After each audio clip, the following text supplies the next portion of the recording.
হ্যাঁ, মনিরুল ভাই, স্ক্রিন দেখতে পাচ্ছেন?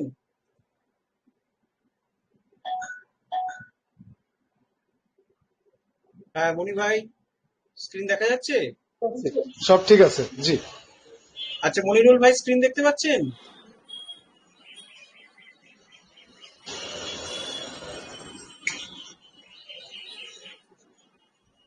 দাদা, ক্লাসে একটু সময় লাগবে নাকি? আপনি তো এখন করেন না, 15 মিনিট সময় চাইছে।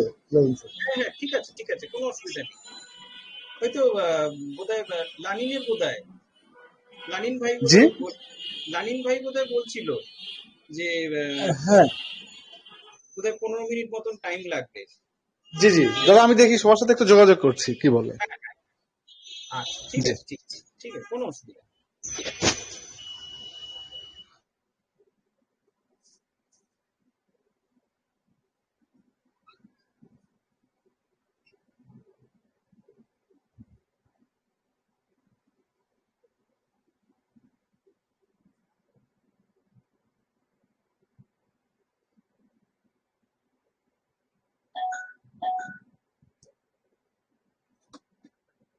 হ্যাঁ, মনিরুল ভাই, স্ক্রিন দেখতে পাচ্ছেন?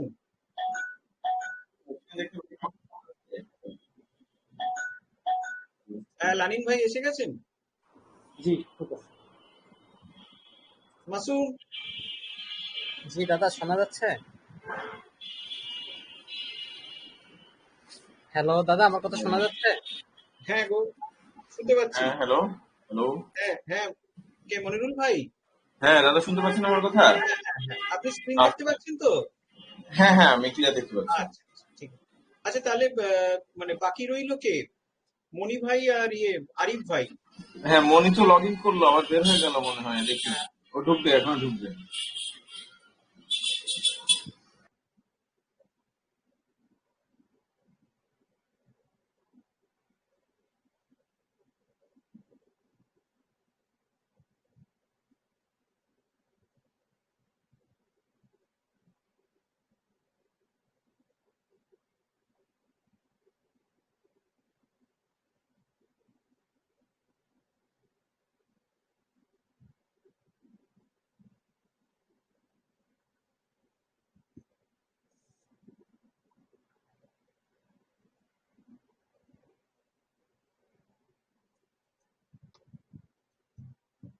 আচ্ছা, আমি 2 মিনিট একটু আসছি, জাস্ট 2 মিনিট।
হ্যাঁ, আরিফ ভাই, আজকে ঠিক আছে?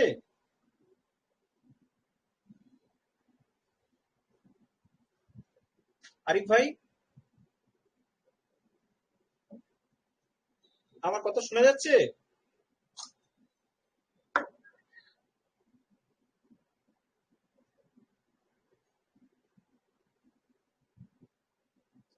দাদা আমি আপনার কথা শুনতে পাচ্ছি। কে, আরিফ ভাই?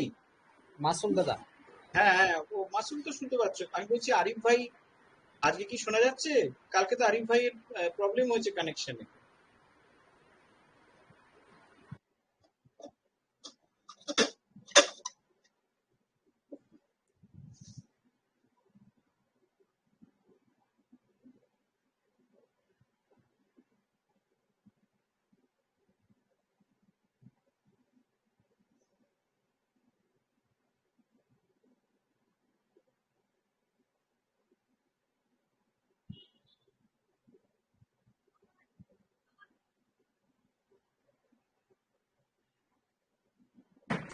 জি হ্যালো, তোমাকে শোনা যাচ্ছে? হ্যাঁ, কে, আরিফ ভাই? হ্যালো। হ্যাঁ, কে বলছেন, আরিফ ভাই? হ্যাঁ, আরিফ শোনা যাচ্ছে। আমি হ্যাঁ, তো আমি শুনতে দাদার কথা পেয়েছি। শুনতে পারি না, কালকের মতো সমস্যা নাকি? দাদা কি কিছু বলে? কিন্তু দাদা তো আপনার সব কথাই শুনতে পাচ্ছি, উত্তরও দিচ্ছে। আপনার কি সমস্যা বুঝতে পারছি তো। আমি কালকে বিশেষ পর্যন্ত ক্লাস শেষই করতে পারি নাই, তার আগে লেট করেছি আমি। কি ঝামেলা হয়ে বুঝলাম না পড়েছে। তো, এটা আবার কেমন ভূতের সমস্যা? আমরা তো আপনার সব কথা শুনতে পাই, আপনি শুধু দাদার কাছ থেকে শুনতে পান না। আচ্ছা, আবার লিভ করি।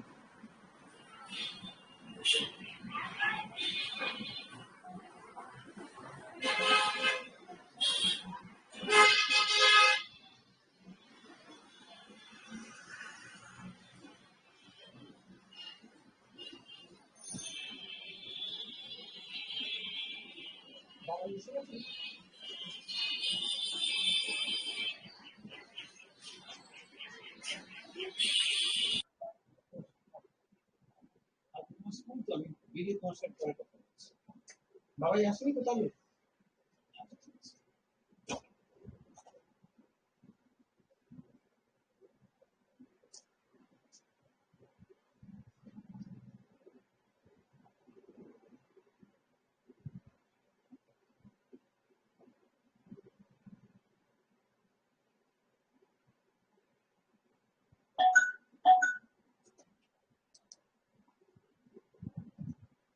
হ্যাঁ, আরিফ ভাই।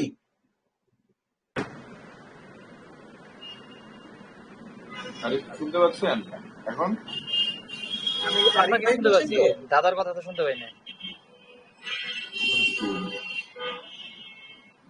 এরকম কেন বুঝলাম না তো।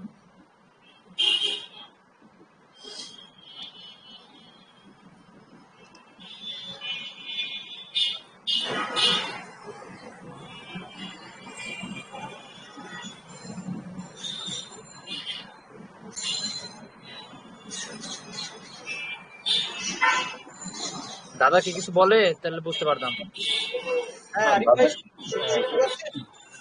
হ্যাঁ, এটা শুনতে পাচ্ছেন নাকি আরিফ? দাদা তো কথা বলতেছে আমার সাথে। না, শুনতে পাই না।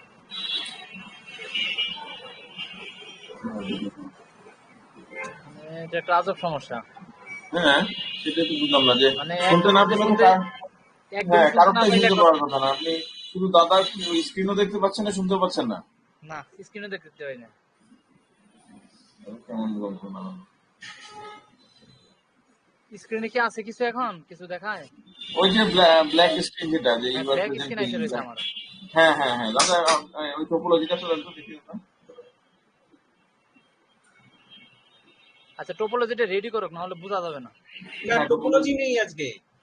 ও আমি তো আচ্ছা ওই থিওরিটিক্যালটা পড়াবো আজকে, ওই আরএস তাহলে গুলো। আপনি আপনি যে স্লাইডটা ইয়ে করেন। হ্যাঁ হ্যাঁ, স্লাইডটা খুলি তাহলে। হ্যাঁ হ্যাঁ, খুলুন। আচ্ছা আচ্ছা।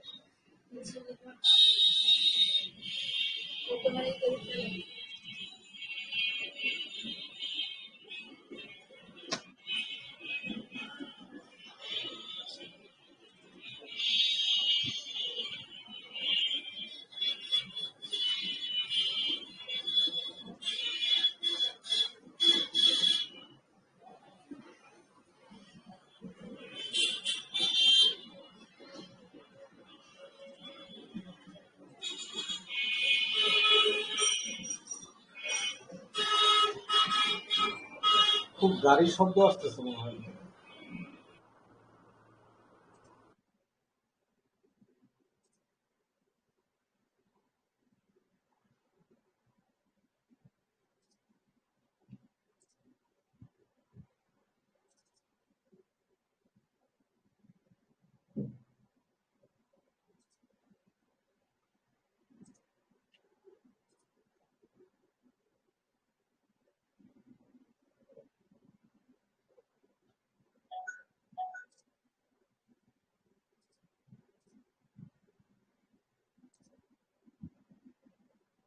আরিফ ভাই, স্ক্রিন দেখতে পাচ্ছেন? এই যে দেখুন, এখানে একটা স্লাইড আমি দেখাচ্ছি।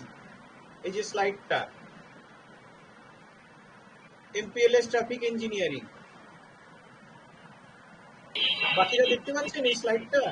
হ্যাঁ, আমরা দেখতে পাচ্ছি। আরিফ কি দেখতে পাচ্ছেন না যে এমপিজি ট্রাফিক ইঞ্জিনিয়ারিং স্লাইড? না না, আমি দেখতে পারি না। মুশকিল হলো। আচ্ছা, আমি একটু মোবাইল দিয়ে ট্রাই করে দেখি তাহলে। আচ্ছা দেখেন তো মনে আরিফ ভাই আপনার ল্যাপটপে জন্ডিস হয়েছে বুঝছেন? আমার ল্যাপটপ এটা সমস্যা হয় না সাধারণত, এটা ম্যাকবুক, এটা কোনো ঝামেলাই হয় না।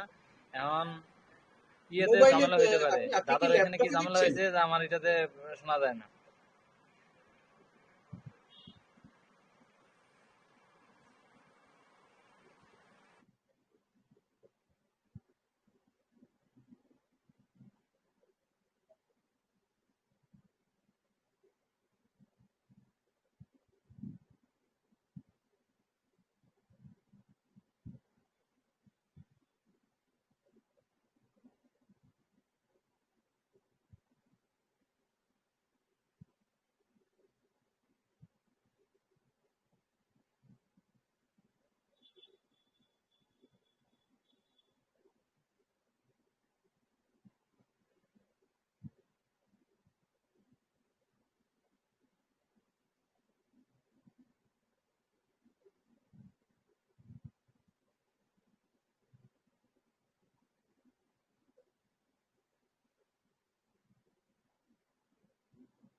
আমি কি স্টার্ট করব?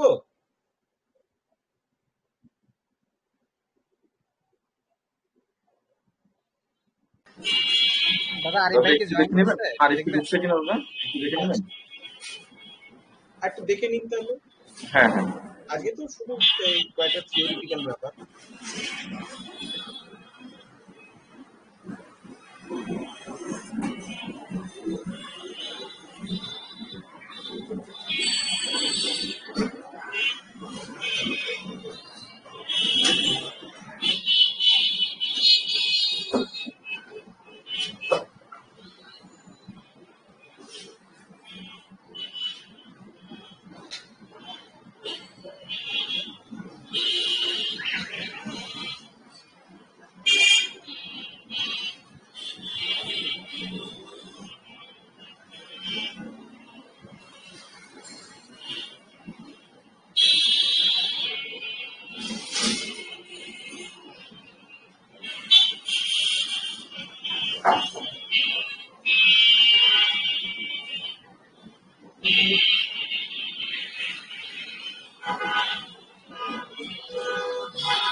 দাদা এই ফাঁকে একটু একটা জিনিস একটু ইয়ে করে হ্যাঁ নেন। হ্যাঁ হ্যাঁ হ্যাঁ, নিশ্চয়ই এটা হচ্ছে নিশ্চয়ই। আমার একটা সিনারিও এসছে আমার অফিসে, মানে হ্যাঁ আমার রিকোয়ারমেন্ট আসছে এরকম একটা আমার অফিসে। সেটা হচ্ছে আমার কাছে একটা ক্লায়েন্ট, হ্যাঁ ইন্টারন্যাশনাল ক্লায়েন্ট, সে রিকোয়ারমেন্ট দিয়েছে। নর্মালি আমরা আসলে সবাইকে গোল্ড সার্ভিস দিই আমার এখানে, মানে কোনো ব্লেন্ডেড বা আমার এখানে গোল্ড ছাড়া আদার দেন অন্য কোনো সার্ভিস নাই, সিলভার হ্যাঁ বা ব্রোঞ্জ কোনো কিছু নাই। এখন এই ভেন্ডর বা এই ক্লায়েন্ট আমার কাছে রিকোয়ারমেন্ট দিয়েছে যে তুমি আমাকে 100 ভ্যালু দেবে, কিন্তু হ্যাঁ এর মধ্যে 40% দেবে গোল্ড এবং বাকি যে 60% থাকবে সেইটা দেবে হ্যাঁ হচ্ছে সিলভার। হ্যাঁ কিন্তু ও কিন্তু কোনো অ্যাপ্লিকেশন বেসড বলে নাই, ও কিন্তু কোনো ডেস্টিনেশন বেসড বলে নাই, কিছু বলে নাই। আমি হ্যাঁ। আসলে এই জিনিসটা ব্লেন্ড করবো কি? এক মিনিট দেখে নি, এবার দেখা যাচ্ছে আরিফ ভাই? হ্যাঁ আমাদের শোনা যাচ্ছে এবার? হ্যাঁ আরিফ, আপনাকে শোনা যাচ্ছে। হ্যাঁ আমি এখন দাদার কাছে শুনতে পাচ্ছি, আমি মোবাইল দিয়ে অন করছি। আচ্ছা আচ্ছা, মোবাইলে দেখা যাচ্ছে? হ্যাঁ মোবাইলে দেখেন। তাহলে বোধহয় অ্যাপ থেকে হচ্ছে। আপনারা কি সব মোবাইলে দেখছেন না ল্যাপটপে? না না, ল্যাপটপে, সবাই ল্যাপটপ। দাদা আমি ল্যাপটপে। অ্যাপ আছে, অ্যাপ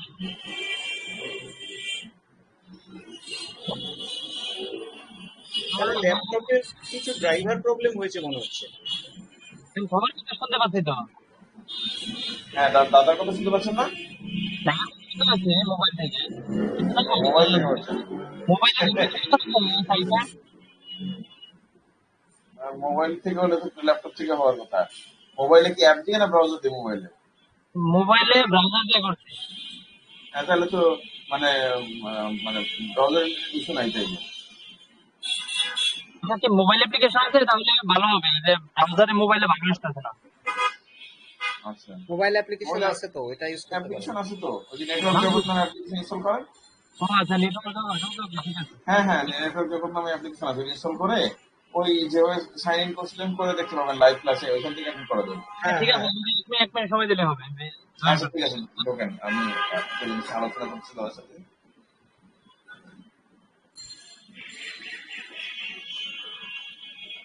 হ্যাঁ দাদা, হ্যাঁ, বলুন বলুন। ওই যে ওরা কি যেটা বললাম, বলছে যে ওরা মানে গোল্ড ওরা কাস্টমার বলছে যে যে আমার আমি ওকে 100 ভ্যালু দিব, এর হ্যাঁ মধ্যে 100 মধ্যে 40% তাকে গোল্ড দিতে হবে এবং হ্যাঁ বাকি 60% সিলভার দিতে হবে, মানে ব্লেন্ড করে দিতে হবে। কিন্তু সে কিন্তু আমাকে কোনো অ্যাপ্লিকেশন বেসড কোনো কিছু বলে নাই বা ডেস্টিনেশনও কোনো কিছু বলে নাই। সে আমাকে হুম বলছে তুমি যে 100 দিবা এটা এভাবে মিক্স করে দিবা। এখন এটা তো হুম। আসলে আমিও ঠিক বুঝতে পারতেছি না যে এটা কিভাবে করবো। আচ্ছা, এটা কি মানে ওরা আসলে কোনো সম্ভব? কিছু মানে সে যদি আমাকে বলছে অ্যাপ্লিকেশন যে ঠিক আছে, স্পেসিফিক, হ্যাঁ না না মানে ওরা কোনো অ্যাপ্লিকেশন না স্পেসিফিকও কোনো কিছু যায়নি, আর ওরা না কোনো ডেস্টিনেশন স্পেসিফিকও যায়নি। না আপনাকে শুধু বলেছে যে ব্লেন্ড করে দিতে এখন হবে। হ্যাঁ ব্লেন্ড করে দিতে হবে, হ্যাঁ 40% গোল্ড দিতে এবার হবে, blend- 60% না সিলভার দিতে ব্লেন্ড, হবে। হ্যাঁ বুঝতে পেরেছি। এবার ব্লেন্ড বলতে যেটা ব্যাপার, তার মানে কি ওরা মিন করছে এটা যে ধরুন র্যান্ডমলি ওরা হয়তো কখনো আপনারা তো 100 MBPS দিয়ে রেখেছেন ওদেরকে, র্যান্ডমলি হুম, কখনো 40 MBPS, কখনো 60 MBPS, এই ব্যাপারটা মিন করছে। ওটা আমি আর ডিটেইলার যাইনি ওর কাছ থেকে। ও যখন বলছে যে ব্লেন্ডেড সলিউশন দিতে পারবে কিনা, আমার এখানে হ্যাঁ আসলে কনসিডারটা এমন ভাবে করা আছে যে সবকিছু সবারই জন্য আসলে গোল্ড সার্ভিস দেয়। হ্যাঁ, হ্যাঁ আমি কারোর জন্য সিলভার বা ব্রোঞ্জ আসলে এখানে অ্যাপ্লাই করি নাই আপনার সবার জন্য হ্যাঁ গোল্ড। কারণ হচ্ছে যে আপনি ওই আপনার গোল্ডে আসলে পেমেন্টটা যেভাবে হয়, ব্রোঞ্জ সিলভার দিতে গেলে আসলে পেমেন্টটা কাছে কমে যায়। তো হ্যাঁ এটা আসলে জি, আমাকে আমাকে শোনা যায় এখন? আমি লগ ইন করছি। হ্যাঁ, হ্যাঁ শুনতে ক্লিয়ার পাচ্ছি। শোনা যায়। আমি দেখতেও পাচ্ছি। ওকে, আচ্ছা দেখা যাচ্ছে তো এবারে? হ্যাঁ দেখা যাচ্ছে, মোবাইলে তো সুন্দর বোঝা যায়। আচ্ছা হুম, আচ্ছা আচ্ছা আচ্ছা, তাহলে একটু মনিরুল ভাই, আপনি তো বোধহয় প্রশ্নটা করছেন তো? হ্যাঁ হ্যাঁ জি, হ্যাঁ না, অ্যাকচুয়ালি দেখুন, আমি কয়েকটা জিনিস একটু ক্ল্যারিফাই করে নিই।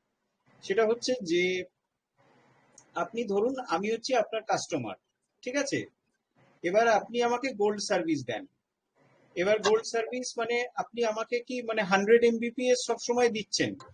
একদম 100 ডেডিকেটেড আপনার জন্য আমি অ্যালোকেট করে রাখছি। ডেডিকেটেড আমার আমার এখানে জন্য কোনো 100 MBPS কোনো আছে। রকম ওভার সেলিং কোনো কিছু করার নেই, যেটা হ্যাঁ সেল হ্যাঁ করা সেটি পারচেস করা। ঠিক। আমি ডেডিকেটেডলি 100 এমবিপিএস পাবো। আচ্ছা, এবারে কাস্টমারটা আপনাকে কি বলেছে যে আহ, মানে মিক্সড মোডটা কি বলেছে আরেকবার একটু বলুন। নেক্সট মোডটা বলেছি যে তোমরা প্রথম কোশ্চেনটা করছি যে তোমরা কি কোনো ব্লেন্ডেড সার্ভিস অফার করো ক্লায়েন্টদেরকে। তো আমরা হ্যাঁ, তখন জিজ্ঞেস করি যে তুমি কেমন ব্লেন্ডেড সার্ভিস চাও। আমরা সাধারণত হ্যাঁ, গোল্ড সার্ভিস অফার করি সবাইকে। তুমি হ্যাঁ, তোমার রিকোয়ারমেন্ট বলো, আমি যদি আমার এটা ম্যাচ করে আমি তোমাকে অফার করবো। ও হ্যাঁ। বলছে যে আমার 40% গোল্ড লাগবে এবং 60% সিলভার লাগবে। আচ্ছা, তার মানে বুঝতে পেরেছি ওর ব্যাপারটা হচ্ছে যে ও একটা কস্ট এফেক্টিভ কিছু চাইছে, কারণ গোল্ড সার্ভিস দিলে তো অবভিয়াসলি তাতে তো কস্ট বেশি থাকে। সিলভার বা ব্রোঞ্জের থেকে তো গোল্ডের কস্টিংটা বেশি থাকে, তাই না? আজকে আমি যদি গোল্ড কাস্টমার যদি হই, তাহলে তো অবভিয়াসলি আমার কস্টিং বোধহয়, যেরকম ব্যান্ডউইথ আমি বেশি পাচ্ছি ডেডিকেটেডলি 100 এমবিপিএস, তার মানে আমার তো কস্টিংটাও বেশি হচ্ছে বাকিদের থেকে, তাই তো? হ্যাঁ, ও ওইটাই বলতে চাচ্ছে যে ও বলতে চাচ্ছে হ্যাঁ, যে ও আমাকে চাইছে একটা বলছে ইকোনমিক কোনো 40%। মডেল। হ্যাঁ, ও যে 40%টা থাকবে সেটা পুরোপুরি 100% ডেডিকেটেড থাকবে। বাকি যে হ্যাঁ, 60% আপনি 60 এমবিপিএস এটা হ্যাঁ। শেয়ার্ড ব্যান্ডউইথ থেকে আসবে আর কি। এটা একটা কিছু একটা চেয়েছে সম্ভবত। আচ্ছা, এটা মানে এরকম রিকোয়ারমেন্ট আমি কখনো পাইনি আর কি। আমার কাছে ওই যে না, ডেস্টিনেশন এটা বেসড এটা হতে রিকোয়ারমেন্ট পারে, এটা পেয়েছি। কিছু ইয়ে না, আহ, ওরা এটা যেন ডেস্টিনেশন বেসডই করতে হবে। আচ্ছা এটা এটা কোনো অ্যাপ্লিকেশন বেসড হবে না, ডেস্টিনেশন হবে। ও 40%টা চাইছে ডেডিকেটেড, মানে 100%, আর বাকিটা ও 60%টা চাইছে বাকিদের সাথেও শেয়ার করতে রাজি আছে। মানে ও সম্ভবত যেটা বলতেছে যে তার যে 100 ব্যান্ডউইথ 100 এমবি তার মধ্যে কমিটেড সবসময় 40 থাকবে, বাকি হুম, 60টা আসলে এটা আসলে ইয়ে করবে, ভ্যারি করবে আর কি। এটা ভ্যারি করলে হুম, সে মাইন্ড হুম, করবে না, বাট এটা যেন 40 নিচে আর কখনো না নামে, এই টাইপের কিছু সম্ভবত ও বুঝাইতে চেয়েছে, আমি যেটা বুঝি আর কি। হুম, হুম, হুম। এটা ডেস্টিনেশন বেসড, মানে লোড ব্যালেন্সিংই আপনাকে করতে হবে। ডেস্টিনেশন বেসড লোড ব্যালেন্সিংই করতে হবে, ট্রাফিক ইঞ্জিনিয়ারিংই করতে হবে এই জায়গাটাতে। এখানে কোনো কিউএস ফিউএস এর ব্যাপার নেই, যে কোনো কোয়ালিটি অফ সার্ভিস দরকার নেই, শুধু কাস্টমারটার যে ডেস্টিনেশন সেটা বেসডই করতে হবে। এবার যেটা করতে হবে যে কাস্টমারের মানে আপনাদের এন্ডে যেটা একটা জিনিস রাখতে হবে যে ট্রাফিকটা কিভাবে ভাঙবেন ওখানে। 40 আর 60-তে ট্রাফিকটা ভাঙতে হবে, মানে যদি আজকে 100 ট্রাফিক যদি আসে, তাহলে 40 এমবি, মানে ধরুন যদি 100 এমবি যদি ট্রাফিক আসে, তাহলে 40 এমবি ওকে আপনি পাঠিয়ে দেবেন, ওর যে লাইনটা ওকে আপনি দিয়েছেন সেটাই ওকে, কিন্তু তাহলে বোধহয় দুটো লাইন দিতে হবে, তাই কি ব্যাপার? মানে ও যদি আজকে বাকিদের সাথে যদি শেয়ার করতে চায়, বাকি 60%টা যদি বাকিদের সাথে শেয়ার করতে চায়, ইন দ্যাট কেস ওকে কি আপনারা দুটো কানেকশন দেবেন না একটা কানেকশনের ওপরই দেবেন? এটা আমার কাছে যেটা মনে হয়েছে ওর রিকোয়ারমেন্ট দেখে দাদা, সেটা হচ্ছে যে আমরা তো নর্মালি যখন তার ব্যান্ডউইথটা সেট করে দিচ্ছি, হ্যাঁ, হ্যাঁ, গোল্ড হিসেবে আমি তাকে যেটা সেট করে দিচ্ছি বা টোটাল ব্যান্ডউইথটা 100 যখন সেট করে দিচ্ছি, সে তো হ্যাঁ, যখনই সেট করুক না কেন 100 পাবে। হ্যাঁ, সে হ্যাঁ, সম্ভবত চাচ্ছে যে সে যখন যখনই চেক করবে পিক আওয়ার হোক আর অফ পিক আওয়ার হোক, তার 40 হ্যাঁ, মিনিমাম সে পাবে। হ্যাঁ, হ্যাঁ, বাকি 60 ব্যান্ডউইথ এটা আসলে ভ্যারি করবে। কখনো হ্যাঁ। 60 যদি নাও পায়, সে সেটা আসলে বদল করবে না, কারণ 40 মিনিমাম সবসময় থাকতে হবে। এই টাইপের হুম। সম্ভবত সে কিছু একটা বুঝাতে চেয়েছে আর কি। আমার কাছে ওর কথাবার্তা এইটাই মনে হয়েছে। এছাড়া আমি না, আসলে কোনো এটা অপশন এটা পাইনি। দেখুন, এটা মানে ওকে একটা জিনিস আপনি একটু ক্ল্যারিফাই করুন। সেটা হচ্ছে যে এই যে ডিভিশন অফ ট্রাফিকটা ও চাইছে, বা মানে এই এই যে সার্ভিসটা ও চাইছে, এটা কি ও টাইম বেসড চাইছে নাকি ট্রাফিক বেসড চাইছে? কারণ দেখুন, আজকে যদি টাইম বেসড হয়, তার মানে যদি আজকে 10 মিনিট যদি হয়, 10 মিনিট যদি ও কখনো কানেকশন ইউজ করছে, 10 মিনিট কানেকশনের মধ্যে ও হয়তো 4 মিনিট, 4 মিনিট পুরো 100 এমবিপিএস পাচ্ছে, বাকি 6 মিনিট হয়তো 100 এমবিপিএস চাইছে না। এটা একটা হতে পারে। আরেকটা হচ্ছে ট্রাফিক ভলিউমের উপরে, যে ট্রাফিক ভলিউমটা যদি সাপোজ 10 এমবি হয়, তার জন্য তার থেকে 4 এমবি ও 100 এমবিপিএস লাইনটা দিয়েই চাইছে, আর বাকি যে 6 এমবি সেটা ও 100 Mbps এর লাইনটা নিচ্ছে না। এবার কথাটা হচ্ছে যদি ও টাইম বেসড ব্যাপারটা যদি চায়, টাইম বেসড মডেল যদি চায়, তাহলে কিন্তু একটা কানেকশনই ওকে দিয়ে হয়ে, মানে একটা কানেকশন দিয়েই কাজ হয়ে যাবে। কিন্তু যদি মানে একটা আইপি অ্যাড্রেস দিয়েই আপনি ওকে যে আইপিটা দেবেন আর কি, সেটা দিয়ে কাজ হয়ে যাবে। কিন্তু যদি ও আলাদা আলাদা যদি করে, মানে ওর মানে ডেটা ভলিউমের উপর যদি ও চায়, তাহলে কিন্তু মনে হয় ও দুটো আইপি লাগবে। একটা আইপিতে ও সবসময় আপনার গোল্ড সার্ভিস পাবে, যেই ডেস্টিনেশন আইপিটাতে আপনারা 40% ডেটা ঠেলে দেবেন, আর বাকি 60% ডেটা যেটা ঠেলবেন সেটা হচ্ছে ও এমন একটা আইপি অ্যাড্রেস পাবে যে আইপি অ্যাড্রেসটা শেয়ারেবল, যেটা আপনারা এখনো কাউকে দেননি, কিন্তু সেটা ওকে দিলেন, এই প্রথম ওকেই দিলেন, যে সেটা শেয়ারেবল কোনো একটা নেটওয়ার্ক থেকে ওকে একটা আইপি দিয়ে দিলেন আপনারা। কারণ যদিও ডেটা বেসড যদি এই ব্রেকিংটা চায়, তাহলে আমার মনে হয় ওকে দুটো আইপি দিতে হবে। আর যদিও টাইম বেসড চায়, তাহলে কিন্তু ওকে একটা আইপি দিয়েই আপনি কন্ট্রোল করতে পারেন, যে একটা নির্দিষ্ট টাইমের 40% টাইম ও 100 Mbps পেলো, বাকি 60% টাইম ওকে আপনি ব্যান্ডউইথটা কমিয়েই দিলেন, আপনি ব্যান্ডউইথ দিলেন না ওকে অতটা, ঠিক আছে, 100 Mbps এর লাইন, কিন্তু ওকে আপনি ব্যান্ডউইথটা দিলেন না, কমিয়ে দিলেন, সেটা আপনি কিন্তু করতে পারেন। তো এইটা একটু আপনি ক্ল্যারিফাই করে নেবেন ওর কাছ থেকে। এটা তাহলে আমি ওকে যদি আবার রিচ করতে পারি, কারণ আমি আসলে ওকে বলছি যে দেখো আমার এখানে তো আসলে কোনো বিলনেট সলিউশন নাই। ইভেন আমি হুম আসলে কাউকে সিলভার বা ব্রোঞ্জ অফারই করি না, আমি আসলে গোল্ড হুম সার্ভিস অফার করি। তো আসলে হুম তোমার জন্য আমার আলাদা করে প্যাকেজ ডিফাইন করা একটু টাফ, কারণ আমার এটা আমার কোম্পানি পলিসি বা বিজনেস পলিসির সাথে যায় না। হুম তো হুম আমি আমার ম্যানেজমেন্টের সাথে কথা বলবো, তারা যদি অ্যালাউ করে আমি এটা তোমাকে দিতে পারবো। আলটিমেটলি আমার হ্যাঁ ম্যানেজমেন্ট এগ্রি করে নাই, কারণ হ্যাঁ আলটিমেটলি সে যেটা চেয়েছে কস্ট ইফেক্টিভ সলিউশন। হুম কিন্তু আমার বাংলাদেশে আমার সিমিউ 4 বা সিমিউ 5 সাবমেরিন কেবলে থেকে এসিএম কানেক্টিভিটি নিয়ে সিঙ্গাপুরের সাথে যে পরিমাণ কস্টিং আসে, এইটার হুম মধ্যে আসলে কস্ট ইফেক্টিভনেস অফার করার কোনো অপশন আমাদের হাতে নাই খুব বেশি। আচ্ছা আচ্ছা। না, ও মনে হচ্ছে ওই মানে আহ, কিছু কস্ট এফেক্টিভ কানেকশন চাইছে, কস্ট এফেক্টিভ কানেকশন চাইছে বলেই ও পুরোটা।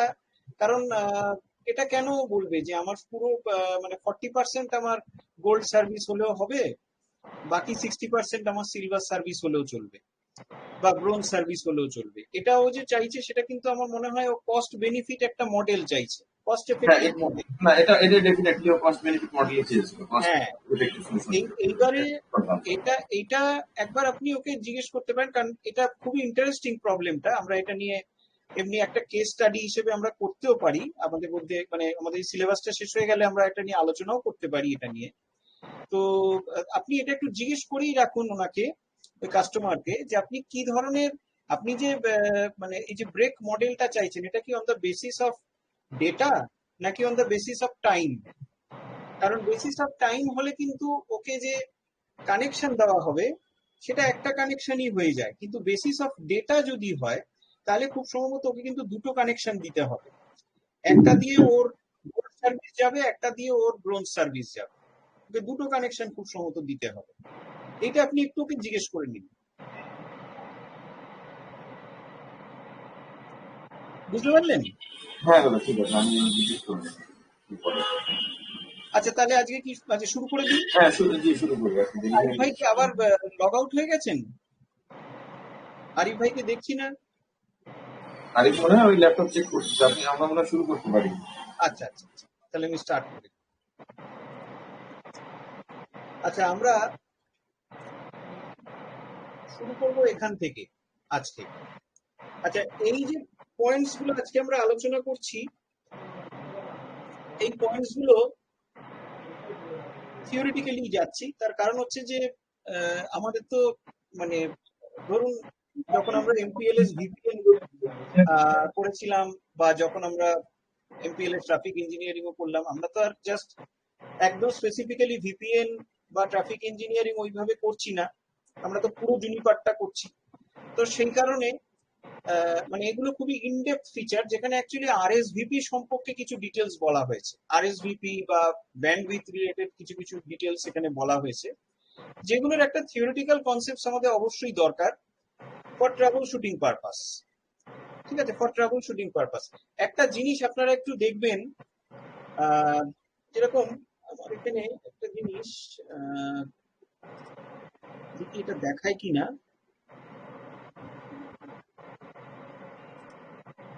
এই যে ঠিক কালকের মতোই যে টোপোলজিটা, কালকে যে টোপোলজিটা আপনাদের পড়িয়েছিলাম না, সেই টোপোলজিটা এখানে খোলা আছে। একটা জিনিস একটু খেয়াল করুন, এই যে সিসকো ট্রানজিট রাউটারটা, এটা আমি R2 কে দেখছি, এইটা ঠিক আছে। এই যে সিসকো ট্রানজিট রাউটারটা আর R1 যে সিসকো ট্রানজিট রাউটারটা, এরা দুজনই আপনারা নিজেরাও যখন আমার ওই টোপোলজিটা যেটা আমি আপনাদেরকে মেলে পাঠিয়েছি, ওটা যখন আপনারা খুলে দেখবেন, তখন দেখবেন, যখন জিএনএস এ রান করবেন, তখন দেখবেন এরকম একটা মেসেজ কিন্তু পাঠাবে সিসকো ট্রানজিট রাউটার্স গুলো। সিসকোর যেটা এন্ড রাউটার সে কিন্তু পাঠায়নি, মানে এ কিন্তু পাঠায়নি, টানেল এন্ড যে সে কিন্তু পাঠায়নি। যারা সিসকো ট্রানজিট রাউটার রয়েছে ওরা কিন্তু আরএসভিপি রিলেটেড একটা মেসেজ পাঠিয়েছে, এবং দুজনেই বলছে যে আরএসভিপি এরকম একটা বলছে message had a bad type 20, ঠিক আছে। তো এইটা একটু খোঁজাখুঁজি করলাম নেটে যে কেন এটা আসছে। এটা আসার ফলে যে আমার কোনো প্রবলেম হয়েছে তা নয়, আমার টোপোলজি ভালোই রান করে গেছে, সেদিকে কোনো ঝামেলা হয়নি, এমপিএলএস টিমই খুব ভালোভাবে রান করেছে। কিন্তু এই মেসেজটা কেন বারবার করে আসছে? মেসেজটা কিন্তু চলতে থাকবে, কারণ দেখুন এটা কিন্তু টাইম অনুযায়ী চলছে।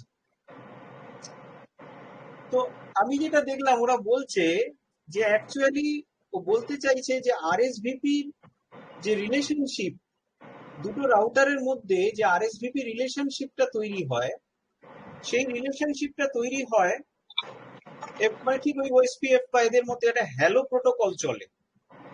তো যখনই ওই 20 ব্যাড টাইপ 20 যখন দেখায়, তার মানে একজনের হ্যালোর সাথে আরেকজনের হ্যালোটা মিলছে না, আদারওয়াইজ সবকিছু ফিচার্স ঠিক আছে। মানে একজন যেভাবে হ্যালো বলছে আরেকজন সেভাবে হ্যালো বলছে না। এবার আমি যদি এখানে দেখি ছবিটা, আমি দেখতে পাবো যে অ্যাকচুয়ালি ঝামেলাটা কিন্তু ওদের একে নিয়ে নয়। প্রথমত হচ্ছে এর সাথে তো এর যোগাযোগই নেই, সুতরাং এর সাথে কোনো ঝামেলাই নেই। এর সাথেও যে ওর কানেকশন রয়েছে সেখানেও কিন্তু একে নিয়ে ঝামেলা নয়, ঝামেলাটা ওদের দুজনের হয়েছে এর কারণে। এবার জুনিপার জুনিপার আরএসভিপি সে যেভাবে ওদেরকে হ্যালো বলছে, মানে হ্যালো প্যাকেট যেটা পাঠাচ্ছে, সেই প্যাকেটটার সাথে ওদের সিসকোর আরএসভিপির কিছু মিসম্যাচ হচ্ছে। তা সেটার কারণে ওরা এরকম একটা মানে এরর মেসেজ জেনারেট করেছে। তো এইরকম যে ট্রাবল শুটিং গুলো, এক্ষেত্রে যেটা আমি দেখলাম যে ডিফারেন্ট ব্লগস গুলো ঘেটে দেখলাম যে ওরা বলছে, সিসকো এন্ডে বলছে যে এক্ষেত্রে সিসকোর কিছু কমান্ডস আছে যেটা দিয়ে আরএসভিপি হ্যালোটাকে সাপ্রেস করে দেওয়া যায়, ঠিক আছে। তাতে আরএসভিপি কানেকশন চলে যাবে না, কিন্তু আরএসভিপি হ্যালোটাকে সাপ্রেস করে দিলে সিসকোর এই লগটা বারবার করে দেখাবে না। তো এইরকম কিছু কিছু ট্রাবল শুটিং এর জন্য আমাদের একটু এই থিওরিটিক্যাল কনসেপ্টস গুলো দরকার আছে। তো আমরা সেই জায়গাটাতেই চলে আসি।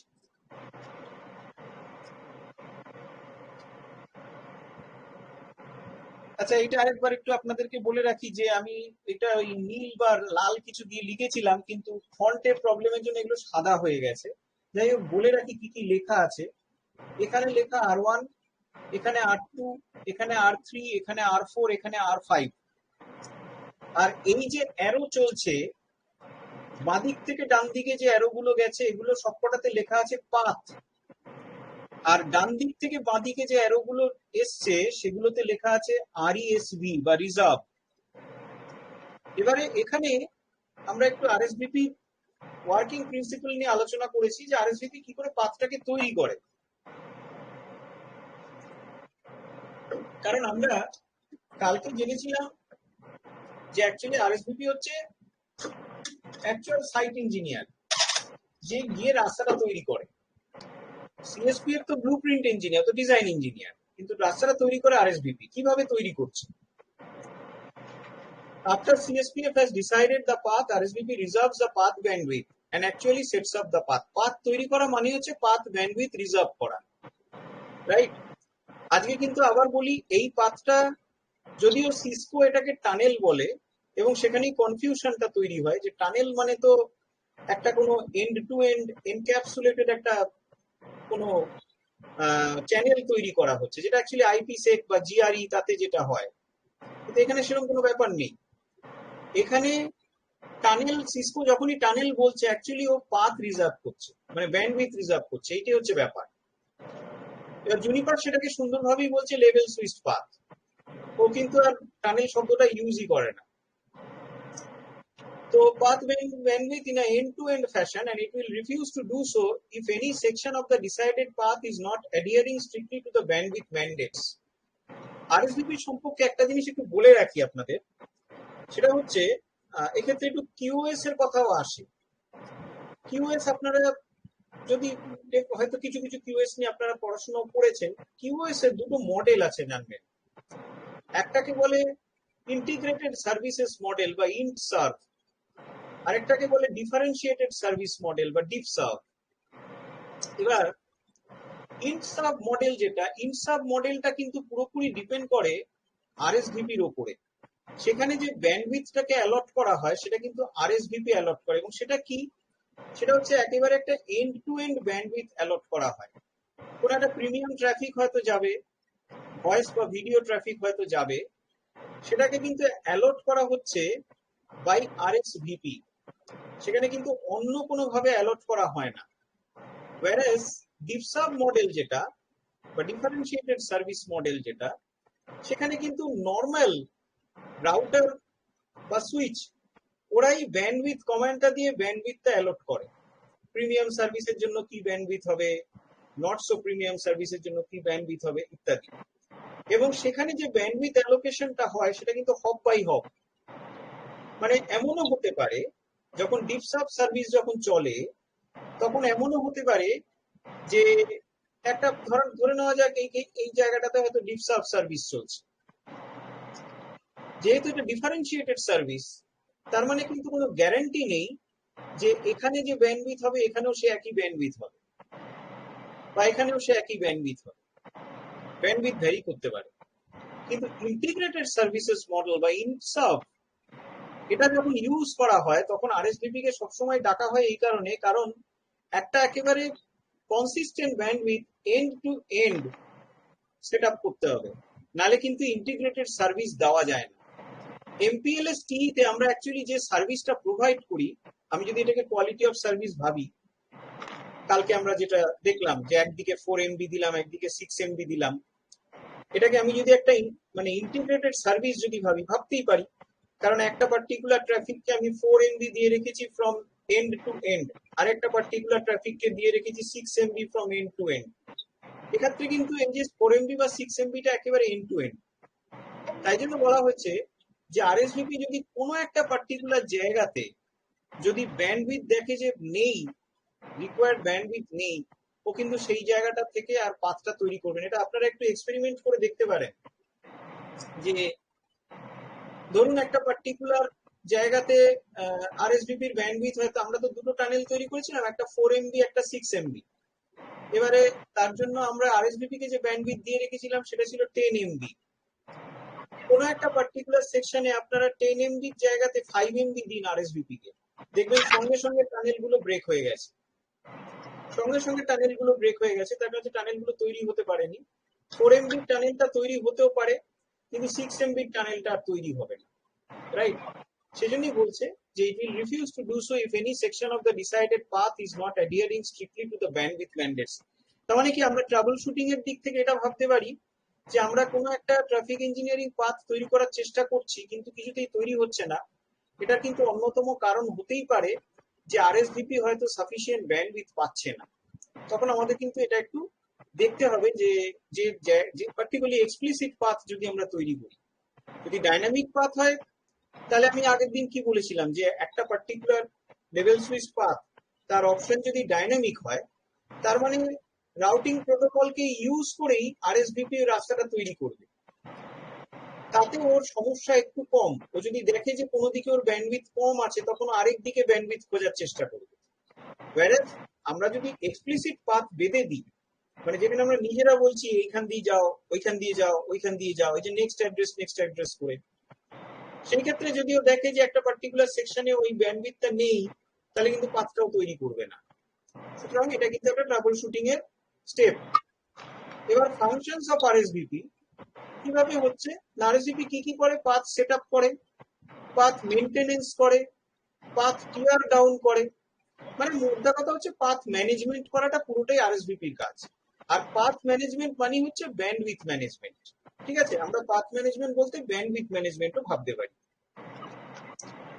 তো যখন পাথ তৈরি করছে প্রথম, কখনো কিভাবে তৈরি করছে, দুটো মেসেজ চালাচালি হয়, আদান প্রদান হয়, একটা হচ্ছে পাথ, একটা হচ্ছে আরইএসভি। পাথ মেসেজ যেটা, এগুলো কিন্তু ইউনিভার্সাল, মানে এমন নয় যে সিসকোতে হবে জুনিপারে হবে না, তার কারণ আরএসভিপি কিন্তু ওপেন, তো জুনিপারেও আছে সিসকোতেও আছে, সুতরাং দুই ক্ষেত্রেই কিন্তু একই মেসেজ দেখাবে। যদি আপনারা লগ যদি দেখেন তাহলে একই মেসেজ পাবেন।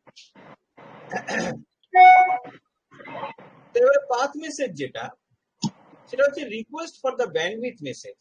এই যে বললাম পাথ মানে কিছুই না, bandwidth, and will be granted and forwarded if requested bandwidth is available.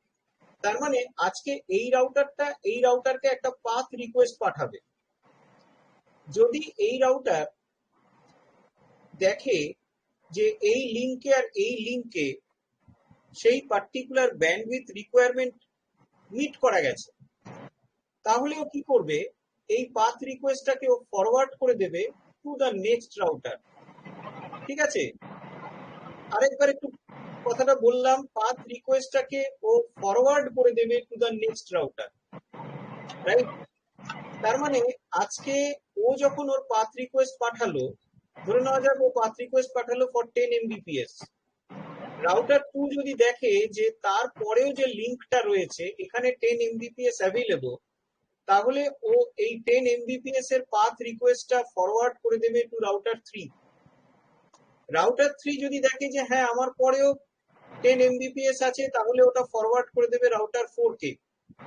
Router 4 যদি দেখে যে আমার মানে রাউটার 4 কে ও ফরওয়ার্ড করে দিল, রাইট? রাউটার 4 ধরে নিচ্ছি আমার পাথের এন্ড পয়েন্ট, ঠিক আছে, আমার পাথের এন্ড পয়েন্টে আমি পৌঁছে গেলাম।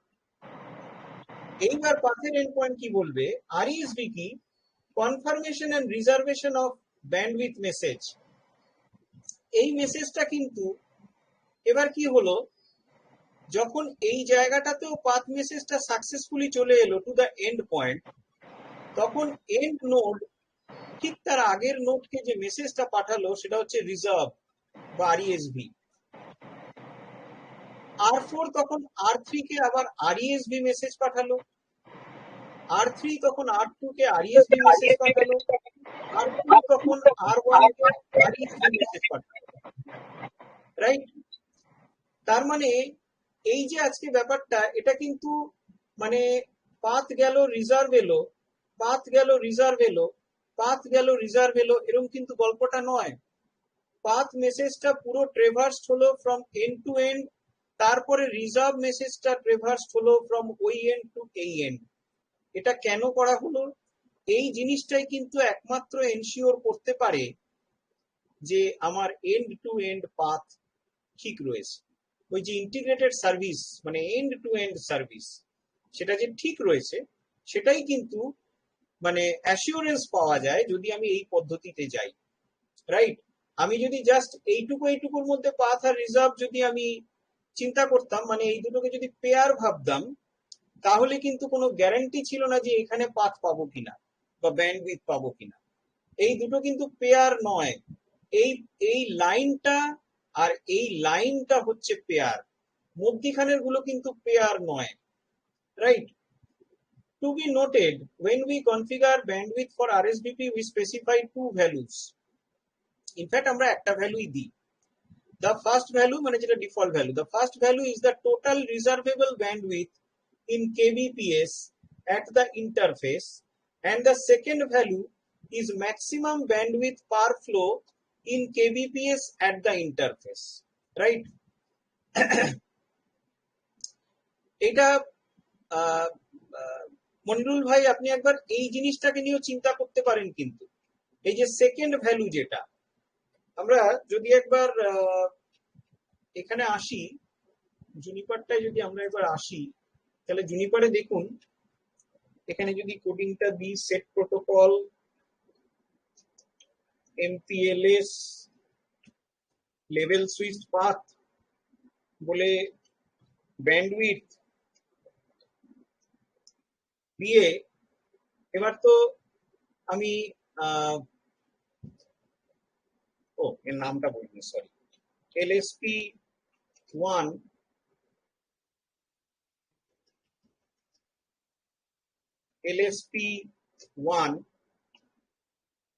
ব্যান্ডউইথ বলে এখানে তো দেখুন এই যে আপনার ক্লাস অফ সার্ভিসও দিয়েছে এখানে। এবার ব্যান্ডউইথ ভ্যালু আমরা এখানে দিতে পারি, ঠিক আছে। এবার ব্যান্ডউইথ ভ্যালু আজকে ধরা যাক আমি হয়তো দিলাম ব্যান্ডউইথ ভ্যালু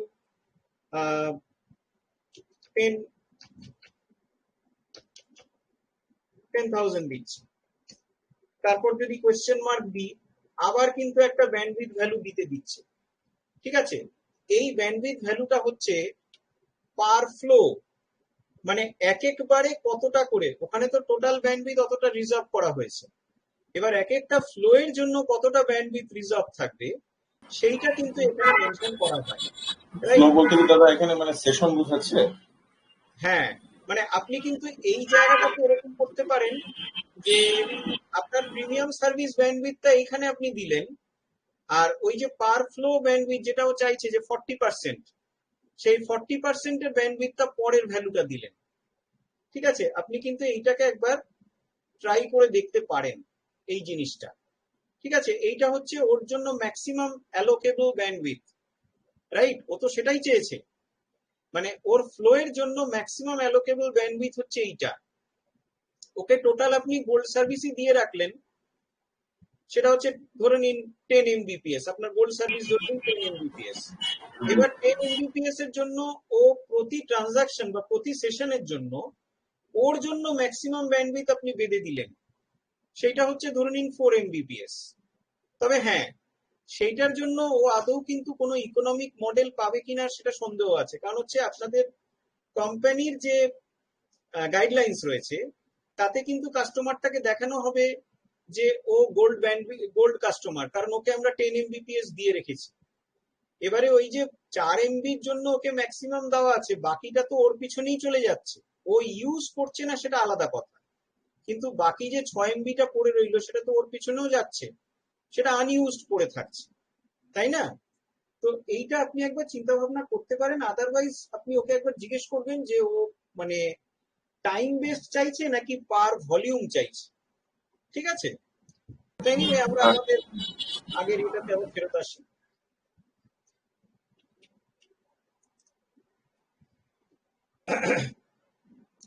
তাহলে এখানে বলা হলো যে দুটো ব্যান্ডউইথ মেনশন করা যায়, যদি আমরা প্রথম ব্যান্ডউইথটা দিয়ে আমরা ধরে নিই যে প্রথমটা দ্বিতীয়টা একই হবে, ঠিক আছে, সেই কারণে আর দ্বিতীয়টা আমরা মেনশন করি না, ধরেই নেওয়া হয়। সিসকোর ক্ষেত্রেও তাই, সিসকোতেও তো আমি আইপি আরএসভি ব্যান্ডউইথ বলে শুধু একটা ভ্যালুই দিয়ে এসেছি, কিন্তু দেখবেন আইপি আরএসভি ব্যান্ডউইথ বলে ভ্যালু দিয়ে আবার স্পেস দিয়ে বললে আরেকটা ভ্যালু দিতে দেয়। অবভিয়াসলি সেটা একটু লেসার ভ্যালু হয়, হায়ার ভ্যালু কিন্তু হয় না, ইকুয়াল ভ্যালু হতে পারে। আপনি দুটোকেই 10 MB দিতে পারেন, কিন্তু একটাকে 10 MB আর পরেরটাকে 20 MB কিন্তু করতে পারেন না, রাইট। তার কারণ হচ্ছে যে first value is the total reservable bandwidth at the interface, আর সেকেন্ড ভ্যালুটা হচ্ছে maximum bandwidth per flow in kbps at the interface। এবার কেবিপিএস টা সিসকোর রেসপেক্টে বলছে, আমরা জুনিপারের রেসপেক্টে জানি ওটা বিপিএস এ দিতে হবে। If no specific bandwidth is not mentioned, then RSVP considers it to be 75% of the interface bandwidth. এই স্পেসিফিকেশনটা সিসকোর বেশ কিছু ডিফল্ট স্পেসিফিকেশন থাকে, যেরকম ইআইজিআরপি। আপনারা জানেন যে ইআইজিআরপি সবসময় কিন্তু ওকে ইন্টারফেস ব্যান্ডউইথ যেটা দেওয়া হয় ইআইজিআরপি কিন্তু পুরোটা ইউজ করে না। ওএসপিএফ কে আপনি যা ইন্টারফেস ব্যান্ডউইথ দেবেন ও পুরোটা ইউজ করে নেয়, কিন্তু ইআইজিআরপি তার ওয়ার্কিং এর জন্য, ট্রাফিক ফ্লোয়িং এর জন্য কিন্তু পুরো ব্যান্ডউইথটা ইউজ করে না। ইআইজিআরপির একটা ভালো গুণ আছে। তো সিসকো ট্রাফিক ইঞ্জিনিয়ারিং এও এটা আছে যে আমি যদি শুধু আইপি আরএসভিপি ব্যান্ডউইথ লিখে যদি ছেড়ে দিই তাহলে ও ধরে নেবে যে 75% অফ দ্য ইন্টারফেস ব্যান্ডউইথ আমাকে ইউজ করে নিতে হবে। জুনিপারে এই সুবিধাটা নেই, জুনিপারে আমাকে এক্সপ্লিসিটলি ব্যান্ডউইথটা মেনশন করতে হবে। আর কি, যদি আমরা কখনো ব্যান্ডউইথ স্টেটমেন্টটাকে যদি ড্রপই করি সিসকো আরএস বা জুনিপার যাই হোক না কেন, তাহলে তো ধরেই নেওয়া হচ্ছে যে আমি আরএসভিপির জন্য কোনো ব্যান্ডউইথ অ্যালোকেটই করলাম না। ইন দ্যাট কেস কিন্তু ওখানে কোনো টানেল আর তৈরি হবে না বা কোনো পাথ তৈরি হবে না। সো এটা হলো পাথ সেটআপ প্রিন্সিপল। আরেকবার বলে দিলাম, এই দুটো অ্যারো কিন্তু এই যে পুরো লাইনটা, এই লাইনটার অপোজিট পেয়ার এই লাইনটা, কিন্তু অ্যারো গুলো কেউ কারুর পেয়ার নয়। এরপরে path maintenance, same as path setup, done periodically after every 30 seconds. For outstanding path messages, we'll consider a reservation to be done, to be down. ঠিক একইভাবে হয় এটা, মানে ওই পাথ মেসেজটাই যায় 30 সেকেন্ডস বাদে বাদে। এবার যদি কখনো দেখা যায় যে এবার এই 30 সেকেন্ডসটা কিন্তু অবভিয়াসলি সিসকো বা জুনিপারের ক্ষেত্রে একই থাকবে, কারণ আমরা এটা লক্ষ্য করে দেখেছি যে সিসকো বা জুনিপারের ক্ষেত্রে ওএসপিএফ এর যে টাইম ইন্টারভাল হ্যালো বা ডেড, ওগুলো তো একই রাখতে হবে, কারণ দুজন যদি পাশাপাশি থাকে, একজন যদি একরকম টাইম ইন্টারভাল মেনটেন করে, আরেকজন যদি আরেক রকম টাইম ইন্টারভাল মেনটেন করে, তাহলে তো মুশকিল, তাহলে তো রিলেশনশিপ কেটে যাবে। এখানেও তাই, ওই 30 সেকেন্ডস বাদে বাদে কিন্তু এই পাথ ব্যাপারটা এনশিওরড করা হয় by using the same statements. ওই এখান থেকে পাথ মেসেজ গেল, ওদিক থেকে আরইএসভি মেসেজ এলো, এদিক থেকে পাথ মেসেজ গেল, ওদিক থেকে আরইএসভি মেসেজ এলো। একটা প্রতি 30 সেকেন্ড অন্তর অন্তর অন্তর অন্তর এই ঘটনাটা চলতে থাকে। নেক্সট হচ্ছে পাথ টিয়ার ডাউন। পাথটাকে কি করে ভেঙে ফেলা হয়। আচ্ছা, পাথ টিয়ার ডাউনে দেখুন এইখানে সাদা সাদা যেটা লেখা আছে এটা হচ্ছে পাথ টিয়ার, ওপরের অ্যারোতে যেগুলো লেখা আছে সেগুলো হচ্ছে পাথ টিয়ার, নিচের অ্যারোতে যেগুলো লেখা আছে সেটা হচ্ছে আরইএসভি টিয়ার বা রিজার্ভেশন টিয়ার। আর তারপরে তার নিচের অ্যারোতে যেটা লেখা আছে, এগুলো একদমই বিচ্ছিরি হয়ে গেছে, তাও বলে দিই, আরইএসভি tear কনএফ, আরইএসভি tear কনএফ, আরইএসভি tear কনএফ, আরইএসভি tear conf. এবার reservation tear confirmed, confirmation message, এটা is only for Cisco, Juniper আর এটা ইউজ করে না। জুনিপার কিন্তু এই দুটোকে ইউজ করবে। পাথ টিয়ার ডাউন যখন হবে তখনও কিন্তু ঠিক একই পদ্ধতিতে প্রথমে এখান থেকে একটা পাথ টিয়ার মেসেজ যাবে, এ সেই মেসেজটাকে পাঠিয়ে দেবে R3 এর কাছে, R3 সেটা R4 এর কাছে পাঠাবে, R4 সেটা R5 এর কাছে পাঠাবে।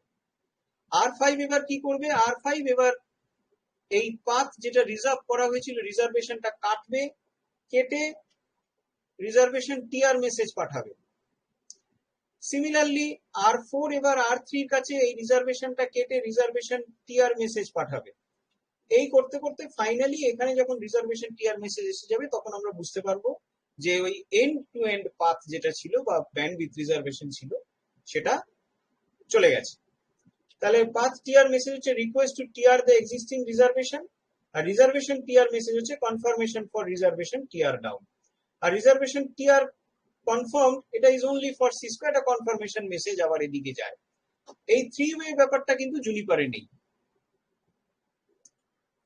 আর হচ্ছে কি এরর সিগন্যালিং। এরর সিগন্যালিংটা কি না, এটা হচ্ছে হঠাৎ হঠাৎ যদি মধ্যিখানে কখনো ব্যান্ডউইথ যদি আপ ডাউন হয়ে যায় তখন এখানে কি কি আছে, এখানে একটা পাথ মেসেজ আছে, এখানে একটা পাথ এরর মেসেজ আছে, আর এখানে আরইএসভি মেসেজ আছে, এখানে একটা আরইএসভি এরর মেসেজ আছে। এবারে পাথ এরর মেসেজটা কি, message if bandwidth for the path message is not available. আর তেমনি আরইএসভি এরর মেসেজ হচ্ছে message if bandwidth as granted by RESV message is not available. আজকে ধরা যাক পিরিয়ডিক ওই যে পাথ মেসেজ যেটা সেটা হয়তো চলছে, চলতে চলতে দেখা গেল যে এইখানে হঠাৎ করে একটা ব্যান্ডউইথ ফল হয়ে গেছে, ব্যান্ডউইথ নেই, পড়ে গেছে, এখানে হয়তো ইন্টারফেসটা ডাউন হয়ে গেছে। ইন্টারফেস যেই ডাউন হবে সঙ্গে সঙ্গে কি হবে, ও কিন্তু এবার একটা পাথ এরর মেসেজ পাঠিয়ে দেবে যে না, আমি তোমার এই পাথ মেসেজটাকে কিন্তু আর ফরওয়ার্ড করতে পারছি না পরের রাউটারের কাছে, বিকজ এই পাথটা বা এই ব্যান্ডউইথটা এখানে আর অ্যাভেলেবল নেই। সেই জন্য পাথ এরর মেসেজ, যেই পাথ এরর মেসেজ পাবে সঙ্গে সঙ্গে ও কিন্তু এখানে ব্যান্ডউইথটাকে ক্যান্সেল করবে। ঠিক একইভাবে আজকে হয়তো ওকে একটা ও এখান থেকে পাথ মেসেজ গেছে, পাথ মেসেজ যাওয়ার পরে ওকে একটা রিজার্ভেশন মেসেজ পাঠিয়েছে যে হ্যাঁ পাথটা তৈরি হতে পারে, একটা রিজার্ভেশন মেসেজ পাঠিয়েছে। হঠাৎ করে এখানে একটা রিজার্ভেশন মেসেজটা যেই এসছে সঙ্গে সঙ্গে ও দেখতে পেয়েছে যে এই দিকের হয়তো ইন্টারফেস ডাউন হয়ে গেছে, তার মানে রিজার্ভেশন মেসেজটাকে এদিকে আর ফরওয়ার্ড করার কিছু নেই।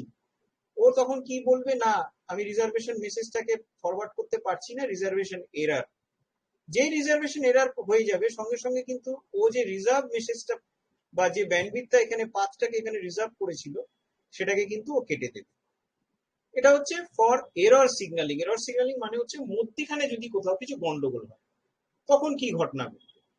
এই ঘটনাটার পরে অবভিয়াসলি পাথ থাকবে না, রিজার্ভেশনও থাকবে না।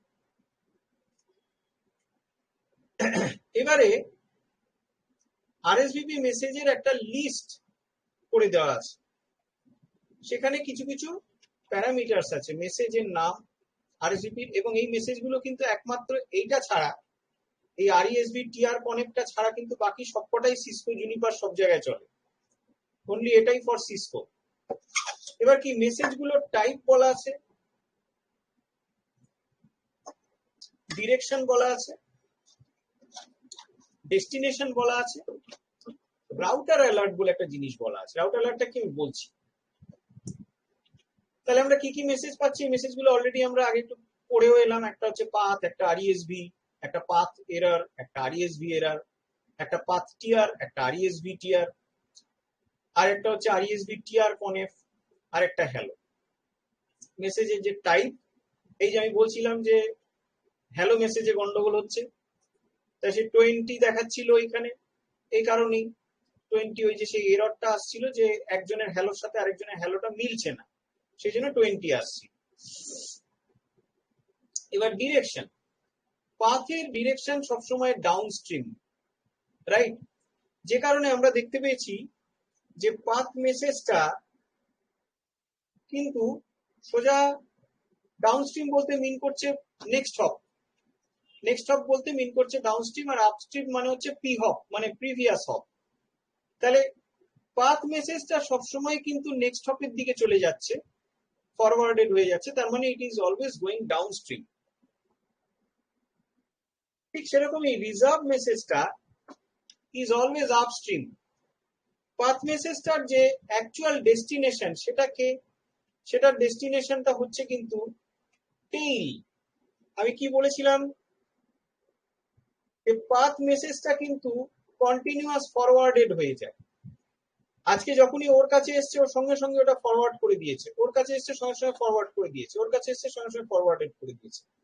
কিন্তু রিজার্ভ মেসেজটা কিন্তু ওরা ফরওয়ার্ড করার আগে রিসিভ করে। তার মানে পাথ মেসেজটার অ্যাকচুয়াল যে টার্গেট সেটা হচ্ছে টানেলের বা পাথের এন্ড পয়েন্ট, whereas রিজার্ভ মেসেজটার যে অ্যাকচুয়াল এন্ড পয়েন্ট সেটা হচ্ছে জাস্ট দ্য প্রিভিয়াস হপ। তার মানে এই আরেকটু গুছিয়ে বললে পর এটাই মিন করে, আরেকটু আপনাদের বুঝতে সুবিধা হবে। এই যে পাথ মেসেজটা, এই সেম পাথ মেসেজ কিন্তু এইখানে এসে পৌঁছেছে। This is the path message যেটা R1 পাঠিয়েছে। এই পাথ মেসেজটা কিন্তু R2 পাঠায়নি, এটা R3 পাঠায়নি, এটা R4 পাঠায়নি। R1 যেটা পাঠিয়েছে সোজা সেটাকে ঠেলে এদিকে পাঠিয়ে দেওয়া হয়েছে। whereas রিজার্ভ মেসেজ গুলো কিন্তু স্পেসিফিক, এটা হচ্ছে R5 এর রিজার্ভ মেসেজ, এটা R4 এর রিজার্ভ মেসেজ, এটা R3 এর রিজার্ভ মেসেজ, এটা R2 এর রিজার্ভ মেসেজ। তার মানে রিজার্ভ মেসেজের যে ডেস্টিনেশন সেটা হচ্ছে দ্য পি হপ মানে দ্য প্রিভিয়াস হপ। সেরকমই পাথ এরর যে মেসেজটা তার ডিরেকশন হচ্ছে আপস্ট্রিম, তার মানে প্রিভিয়াস হপের কাছে যাচ্ছে, এটা আমরা ছবিতেই দেখতে পেয়েছি। পাথ এরর মেসেজটা প্রিভিয়াস হপের কাছেই যাচ্ছে। এবং আরেকটা জিনিস সেটা হচ্ছে পাথ মেসেজের রাউটার অ্যালার্টটা ইয়েস, আর পাথ টিআর এর রাউটার অ্যালার্টটা ইয়েস, বাকি সবকটারই কিন্তু রাউটার অ্যালার্ট প্রপার্টিটা নো। রাউটার অ্যালার্ট প্রপার্টিটা আমি পরেই বলছি। এনিওয়ে পাথ এররের ব্যাপারটা আমরা দেখলাম যে এটা ডেস্টিনেশনটা থাকে পি হপ, তেমনি রিজার্ভেশন এরর তার যে ডেস্টিনেশন সেটা হচ্ছে নেক্সট হপ। আমরা দেখতে পেয়েছি রিজার্ভেশন এরার যেটা, এই যে রিজার্ভেশন এরার সেটা নেক্সট হপকেই পাঠিয়েছে। দেন পাথ টিআর। পাথ টিআর এর ক্ষেত্রে কিন্তু আবার ঠিক পাথ মেসেজের মতোই একটা এক্সাক্ট জিনিস আমরা দেখলাম, যেখানে it is a downstream message এবং its destination is actually the tail এবং এর রাউটার অ্যালার্টটা ইয়েস। whereas রিজার্ভেশন টিআর এর ক্ষেত্রে কিন্তু ব্যাপারটা ঠিক এই রিজার্ভেশনের মতোই হলো, যেখানে ডেস্টিনেশনটা পি হপ কিন্তু রাউটার অ্যালার্টটা নো। তার মানে আমি যদি আবার এটাকে দেখি, এই যে পাথ টিআর মেসেজটা, এটা কিন্তু R1 এর পাথ টিআর মেসেজটাই R5 অব্দি এসে পৌঁছেছে। whereas রিজার্ভেশন টিআর মেসেজ যেটা, সেগুলো কিন্তু স্পেসিফিক। তার মানে এটা হচ্ছে R5 এর রিজার্ভেশন টিআর মেসেজ, এটা R4 এর রিজার্ভেশন টিআর, এটা R3 এর রিজার্ভেশন টিআর, এটা R2 এর রিজার্ভেশন টিআর, রাইট? এবং ঠিক একইভাবে আমরা দেখলাম পাথ মেসেজেও যেরকম আমার রাউটার অ্যালার্ট প্রপার্টিটা ইয়েস ছিল, এখানে রাউটার অ্যালার্ট প্রপার্টিটা ইয়েস। রিজার্ভেশন টিআর সেটা আবার পি হপ, আমরা একটু আগে আলোচনা করলাম। রিজার্ভেশন টিআর কনেক্ট যেটা সিসকো স্পেসিফিক, সেটা হচ্ছে নেক্সট হপ। আর হ্যালো মেসেজ সেটা দুপাশেই পাঠানো হয়, পি হপ এবং এন হপ দুজনকেই পাঠানো হবে, বিকজ ওটা ওদের মধ্যে রিলেশনশিপ মেনটেন করে। আরএসভিপি রিলেশনশিপটা মেনটেন হচ্ছে by using the hello message. এবারে কিছু জিনিস এখানে বলেছে, router alert or the RA signal, RA is a signal to tell every hop in the path must look into the packet. শুধু তাই না, প্রত্যেকে তো প্যাকেটটা দেখবেই, প্লাস প্যাকেটটাকে ফরওয়ার্ড করে দেওয়া হবে, রাইট? বিকজ রাউটার অ্যালার্ট যেই প্যাকেটগুলো হয় বা যেই মেসেজগুলো হয়, সেই মেসেজগুলোর ডেস্টিনেশনটা কিন্তু থাকে দ্য টেইল। সেজন্য রাউটার অ্যালার্ট যখনই দেখা যাচ্ছে, সেটা পাথ হোক এবং পাথ টিআর হোক, সেই ক্ষেত্রে the same message is forwarded up to the end point. whereas যেগুলোর রাউটার অ্যালার্ট নেই, সেখানে কিন্তু সেম মেসেজটা ফরওয়ার্ডেড হচ্ছে না। ফরওয়ার্ডেড হোক up to the end point বা ফরওয়ার্ডেড হোক up to the starting point, সেটা কিন্তু সেম মেসেজ নয়, একমাত্র পাথ এবং path tear. All messages with router alert are downstream, downstream ছাড়া কিন্তু রাউটার অ্যালার্ট মেসেজেস হয় না। All messages with RA have the destination tunnel tail, যেটা এখনই বললাম। All messages without RA have destination either P hop or N hop. যেগুলোরই router alert প্রপার্টিটা enabled নয়, সেগুলো দরকার পড়লে আমার প্রিভিয়াস হপকেও পাঠাতে পারি বা নেক্সট হপকে পাঠাতে পারি, যেটা বাদ বাকি মেসেজেস গুলোর ক্ষেত্রে হয়েছে। এই গেল RSVP. Next, what is the cost of the T path? এই যে টি পাথটা তৈরি হচ্ছে, এর কস্টটা কি? কারণ এটাও তো একটা পাথ, এর তো একটা কস্ট থাকবে। By default, the T path is the IGP shortest path to go to the tail end of the path. এটা বাই ডিফল্ট বলেছে। কেন বাই ডিফল্ট? বিকজ আমরা যদি এক্সপ্লিসিট পাথ ইউজ করি, তাহলে ডেফিনেটলি আইজিপি কে দিয়ে আমি কিছু করছি না। যদি আমরা ডাইনামিক পাথ ইউজ করি, তবেই আমরা, মানে পাথ অপশন ডাইনামিক যদি বলি, তবে কিন্তু আইজিপির সাহায্যে পাথটাকে এস্টাবলিশ করা হয়। আইজিপি আমাকে যে যে রাস্তা দেখাচ্ছে, সেই অনুযায়ী আমাকে যেতে, মানে আইএসআইএস বা ওএসপিএফ। whereas আজকে যদি আমার এক্সপ্লিসিট পাথ যদি আমরা তৈরি করি, তাহলে সেই ক্ষেত্রে কিন্তু আইজিপির উপরে আমরা ডিপেন্ড করে নেই। সেই ক্ষেত্রে কিন্তু আমরা ঠিক অ্যাডমিনিস্ট্রেটর যেই হপস গুলো বা লিঙ্কস গুলো দেখাচ্ছে, সেগুলোর মধ্যে দিয়েই কিন্তু পাথটা ফ্লো করছে। তাই জন্য এখানে বলা হয়েছে বাই ডিফল্ট। এবার কি, cost of any destination behind the tunnel is equals to the T path cost plus the cost between the tail end and the destination. খুব সোজা ব্যাপারটা। ওই যে আমার 192.168.5.0 বা 192.168.55.0, ওদের কস্টিংটা কত হবে? যেই পাথ দিয়ে ওদেরকে পাওয়া যাচ্ছিল, যেরকম পাথের কস্ট যদি 3 হয় তাহলে ওদের 3 এর সাথে আরেকটু যোগ হবে, 4 হবে। যদি পাথের কস্ট যদি মানে 4 হয় তাহলে ওদের কস্টিং আরেকটা হবে, এইরকম। এবার অনেক ক্ষেত্রে কিন্তু পাথের কস্ট যেটা, সেটা আমরা যে মেট্রিকটা মেনশন করছি, পার্টিকুলারলি যখন আমরা এক্সপ্লিসিট পাথের দিকে যাচ্ছি তখন কিন্তু আমরা যে মেট্রিকটা মেনশন করছি সেটাই কিন্তু পাথ কস্ট হয়, যেটা আমি জুনিপারে করেছি। জুনিপারে কিন্তু আমরা দেখতে পেয়েছিলাম কালকে যে একটা এলএসপির মেট্রিক দেখিয়েছে 1, এলএসপি 1 এর মেট্রিক দেখিয়েছে 1, এলএসপি 2 এর মেট্রিক দেখিয়েছে 2। এটা কিন্তু আমি স্পেসিফাই করে দিয়েছিলাম বলে। যদি আমি স্পেসিফাই না করতাম তাহলে কিন্তু ওই লিঙ্ক গুলোর যে কস্ট সেইগুলো যোগ করে করেই ও মেট্রিকটাকে জেনারেট করত, রাইট?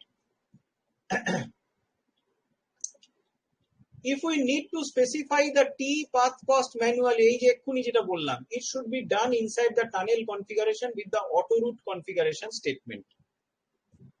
এটা সিসকোর কথাটা বলেছে।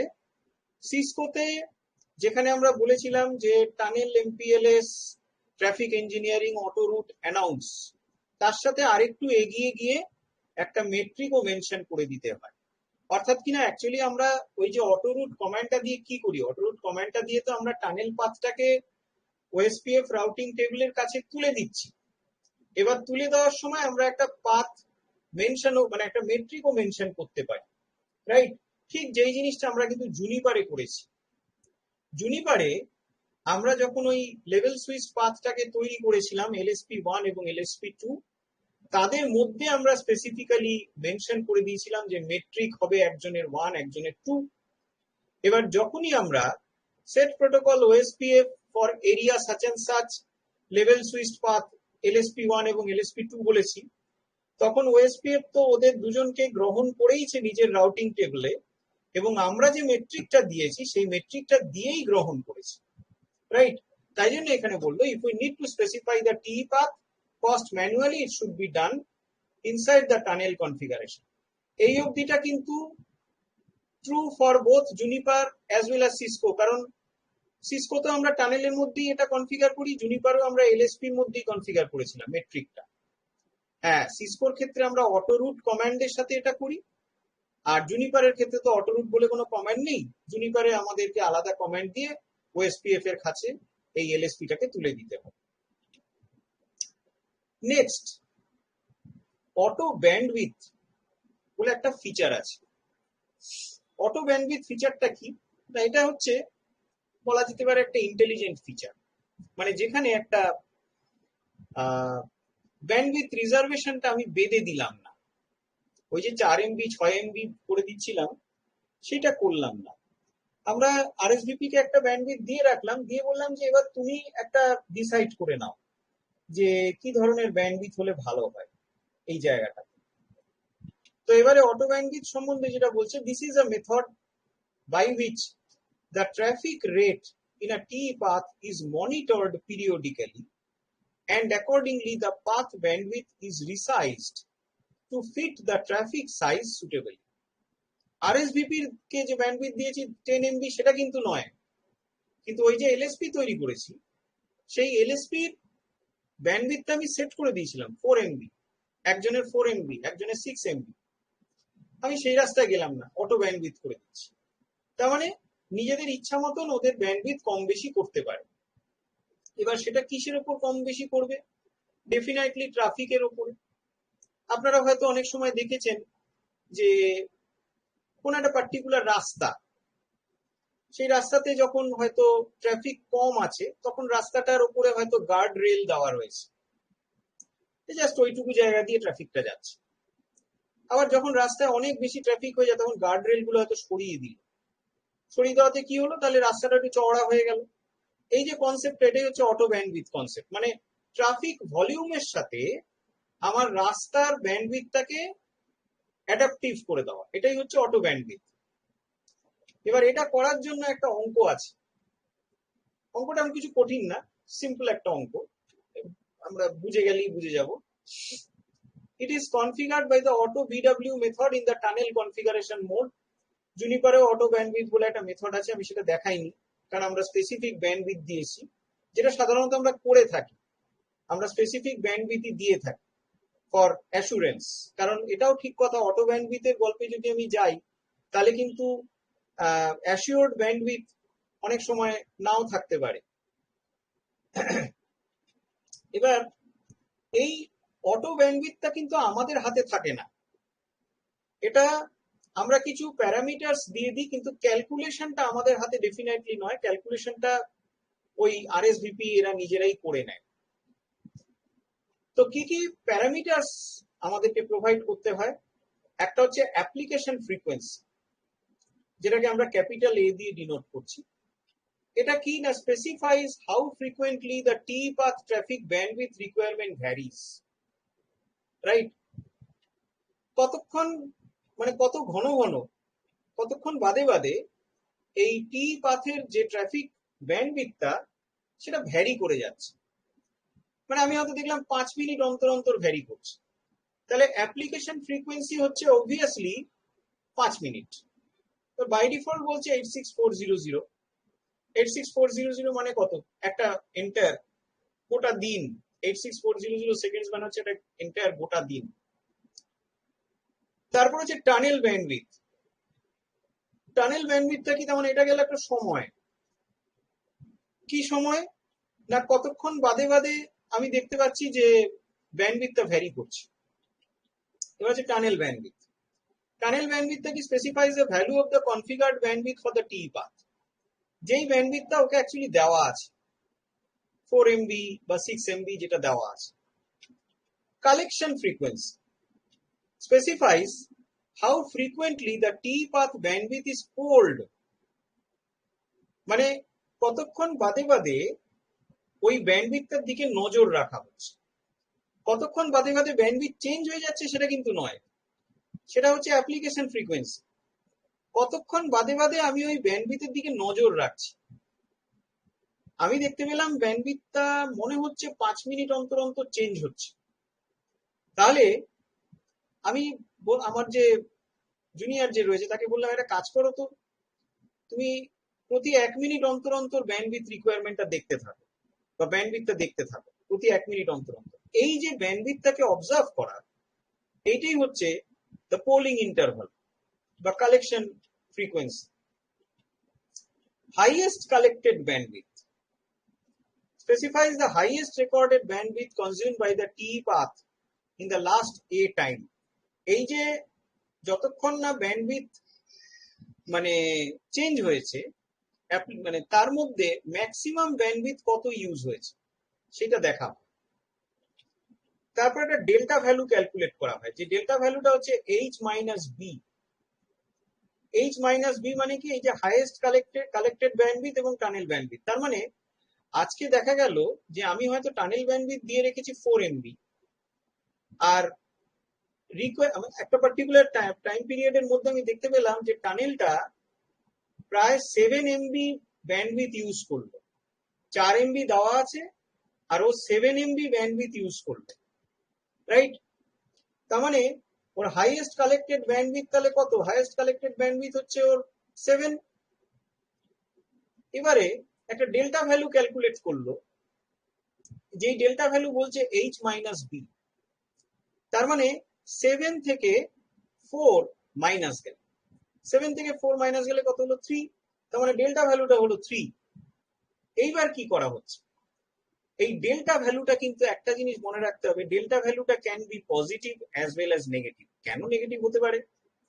কারণ আমি হয়তো উল্টোটা চিন্তা করুন, আমি হয়তো পাথ ব্যান্ডউইথ দিয়ে এসছি 4 Mbps, কিন্তু দেখা গেল 4 Mbps লাগছেই না, ম্যাক্সিমাম ব্যান্ডউইথ হয়তো 1 Mbps ইউজ হয়েছে। তাহলে তো এইচ এর ভ্যালুটা এখান থেকে কমে গেল। কিন্তু আমি যখন এইচ মাইনাস বি যখন করছি, তখন মানেটা তাহলে কি দাঁড়াবে? 1 মাইনাস 4, তার মানে মাইনাস 3। তার মানে এই যে ডেল্টা ভ্যালুটা, এটা can be positive as well as can be negative. Positive কখন হবে? যখন দেখা যাবে যে হাইয়েস্ট কালেক্টেড ব্যান্ডউইথটা আমার টানেল ব্যান্ডউইথকে ছাড়িয়ে যাচ্ছে, আর যখন হাইয়েস্ট কালেক্টেড ব্যান্ডউইথ আমার টানেল ব্যান্ডউইথের থেকে কম থাকছে, তখনই ডেল্টা ভ্যালুটা নেগেটিভ হয়ে যাবে। তাহলে এবার what is the working principle logic of auto bandwidth? When the T path is first configured, then the timer A is started. Application frequency timer start করে দেওয়া হলো। After C seconds, মানে এই যে কালেকশন ফ্রিকোয়েন্সি, তার মধ্যে এই delta ভ্যালুটা ক্যালকুলেট করে নেওয়া হলো।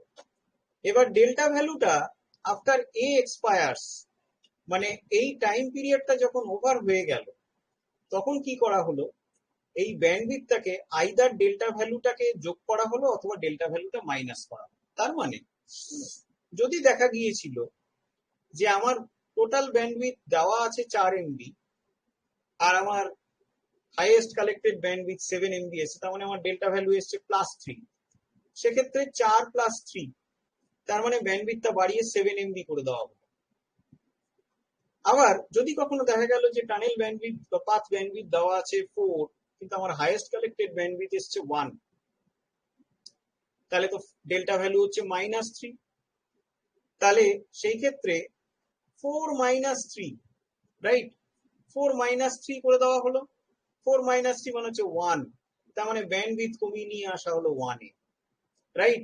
যদি বেশি হয় তাহলে ব্যান্ডউইথটাকে তুলে দিল 7 এ, যদি কম হয় তাহলে ওই ব্যান্ডউইথটা, এই যে টানেল ব্যান্ডউইথটা, এটাকেই নামিয়ে নিয়ে আসলো 1 এ। কখনো ওটাকে 7 এ তুলে দিচ্ছে, কখনো ওটাকে নামিয়ে নিয়ে আসছে 1 এ। এই জন্যই তো এটা অটো ব্যান্ডউইথ, ঠিক আছে। আমরা যে টানেল ব্যান্ডউইথ নিয়ে কাজ করেছি, that is a fixed bandwidth, that is not an auto bandwidth, কিন্তু এইটা হচ্ছে অটো ব্যান্ডউইথ, রাইট। এবার এটাই কিন্তু ফিক্স রইলো না, তার কারণ হচ্ছে ঠিক এই পোলিং ইন্টারভাল বাদে বাদে আবার নজর রাখা হচ্ছে। যদি দেখা গেল যে 1 MB করে দেওয়া হয়েছে, কিন্তু এদিকে আবার ব্যান্ডউইথ রিকোয়ারমেন্ট তো বেড়ে যাচ্ছে, তাহলে আলটিমেটলি দেখা গেল যে ডেল্টা ভ্যালু আবার কি এলো, সেই ডেল্টা ভ্যালুটাকে আবার যোগ করা হলো। দেখা গেল যে 1 MB ওর ব্যান্ডউইথ করে দিয়েছিলাম, মানে তখন আমার ব্যান্ডউইথ, এই টানেল ব্যান্ডউইথ বি দাঁড়িয়েছিল 1 MB। নেক্সট যখন আমি মনিটরিং করলাম, মনিটরিং করার পরে দেখা গেল যে টানেল ব্যান্ডউইথ রিকোয়ারমেন্ট, মানে হাইয়েস্ট কালেক্টেড ব্যান্ডউইথ দেখা গেছে 6 MB বা 5 MB সাপোজ। তার মানে ডেল্টা ভ্যালুটা কত, ডেল্টা ভ্যালু তখন দাঁড়াচ্ছে 5 - 1, তার মানে 4। তাহলে কিন্তু এবার আমার টানেল ব্যান্ডউইথটাকে 1 + 4 করে দিতে হবে, দ্যাট মিনস 5 MB তে তুলে দিতে হবে। এইভাবেই টানেল ব্যান্ডউইথটাকে according to requirement of the traffic কম বেশি করানো হয়, right, and that is actually auto bandwidth, right. Load sharing, এটা করেই শেষ হবে, কারণ এইগুলো আর লাগবে না, কারণ এগুলো সিসকো রিলেটেড। জুনিপারের এইটা নেই, জুনিপারের এই ফাস্ট রিরুট গল্পটা নেই, এটা সিসকো রিলেটেড। জুনিপারে যেটা হয় সেটা হচ্ছে এমনি path protection, end to end path protection হয়। সিসকোর ক্ষেত্রে এন্ড টু এন্ড পাথ প্রোটেকশনটা ঠিক সাপোর্টেড নয়, ওখানে sections of the path protection হয়। যাই হোক, আমি ছোট করে বলে দেবো এটা, কিন্তু এইটা important. Load sharing between the T path and the IGP path. এইবার এটা কোন সিচুয়েশনে আসতে পারে, load sharing between the T path and the IGP path. একটা জিনিস একটু এবার আমরা খেয়াল করব, সেটা হচ্ছে আমরা যে পাথ গুলো বানিয়েছি বা যে এলএসপি গুলো বানিয়েছি, তাদের কিন্তু একটা করেই পাথ ছিল, পাথ 1 এবং পাথ 2, সেটাই তাদের পাথ। সিসকোর ক্ষেত্রেও তাই করেছিলাম, যে টানেল গুলো বানিয়েছিলাম তাদের একটা করে পাথ দিয়েছিলাম, এক্সপ্লিসিট পাথ। এইবার আমি ধরে নিচ্ছি যে একটা যে কোনো টানেল বা জুনিপারের ক্ষেত্রে একটা যে কোনো এলএসপি, তাতে মাল্টিপল পাথ রয়েছে, রাইট, তাতে মাল্টিপল পাথ রয়েছে। সেই ক্ষেত্রে তাহলে কি হবে, পাথ অপশনের ব্যাপারটা আমি কালকেই বলেছিলাম, যখন কনফিগার করেছিলাম, বলেছিলাম এই ক্ষেত্রে যে পাথ অপশন 1 আমরা দিচ্ছি এটা কিছু ম্যাটার করে না, কিন্তু যখন আমার মাল্টিপল পাথ যখন থাকবে তখন কিন্তু পাথ অপশনটা ম্যাটার করবে। বিকজ সেইখানে কিন্তু আমার একটা পার্টিকুলার টানেল বা একটা পার্টিকুলার লেভেল সুইচ পাথের থেকে মাল্টিপল পাথ বেরোচ্ছে। তার মানে ওই টানেলটাকে বা এলএসপিটাকে আমি যেন স্বাধীনতা দিয়ে রাখছি যে তুমি দুটো দিক দিয়ে যেতে পারো। এখানে কিন্তু একটু একটা জিনিস ভালো করে খেয়াল করুন, যে কোনো একটা টানেল বা যে কোনো একটা এলএসপি, তাকে কিন্তু আমি একটাই রাস্তা দেখিয়েছি।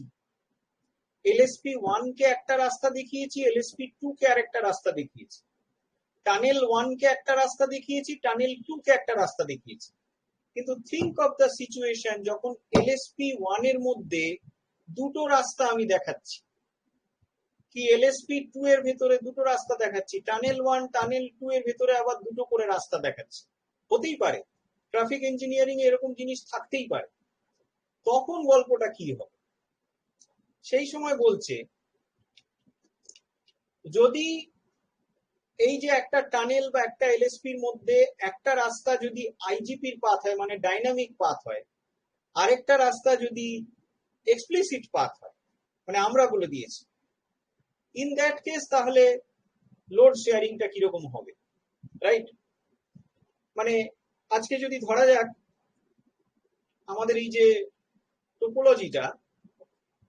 টোপোলজিতে তো আমরা কি জানি যে এলএসপি 1 সে কিন্তু একটাই পাথ, এক্সপ্লিসিট পাথ ইউজ করছে। বা আমার টানেল 1 এর কথাই যদি ধরি, টানেল 1 একটাই এক্সপ্লিসিট পাথ ইউজ করছে, দ্যাট ইজ পাথ 1, যেটা এইভাবে যাচ্ছে। কিন্তু আমি কি করলাম, টানেল 1 এর কাছে আমি আরেকটা পাথ দিয়ে রেখেছি, that is a dynamic path. Dynamic path মানেই হচ্ছে ইট ইজ আ আইজিপি পাথ, মানে সেক্ষেত্রে ওএসপিএফ এর কাছে খুঁজে নেবে যে আমি ওইখানে পৌঁছতে গেলে আমার পাথটা কি হবে। তাহলে ওর কাছে একটা ডাইনামিক পাথ দেওয়া রয়েছে, একটা এক্সপ্লিসিট পাথ দেওয়া রয়েছে, রাইট? ইন দ্যাট কেস কি হবে গল্পটা? ভুলে যান টানেল 2 বা এলএসপি 2 এর কথা, টানেল 1 এর কাছেই দুটো পাথ আছে বা এলএসপি 1 এর কাছেই দুটো পাথ আছে। সেই ক্ষেত্রে কি হবে?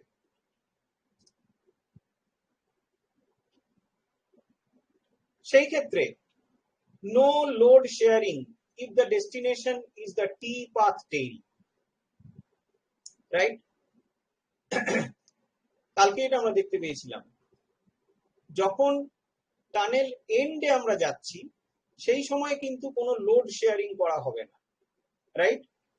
টানেল এন্ডে যেতে গেলে কিন্তু যে কোনো একটা পার্টিকুলার পাথকেই ইউজ করা হবে, রাইট? যেই পাথটার বেটার পাথ হবে, বেটার পাথ বলতে আজকে যেই পাথটার কস্ট কম হবে, অবভিয়াসলি সেটাকে ইউজ করা হবে, রাইট?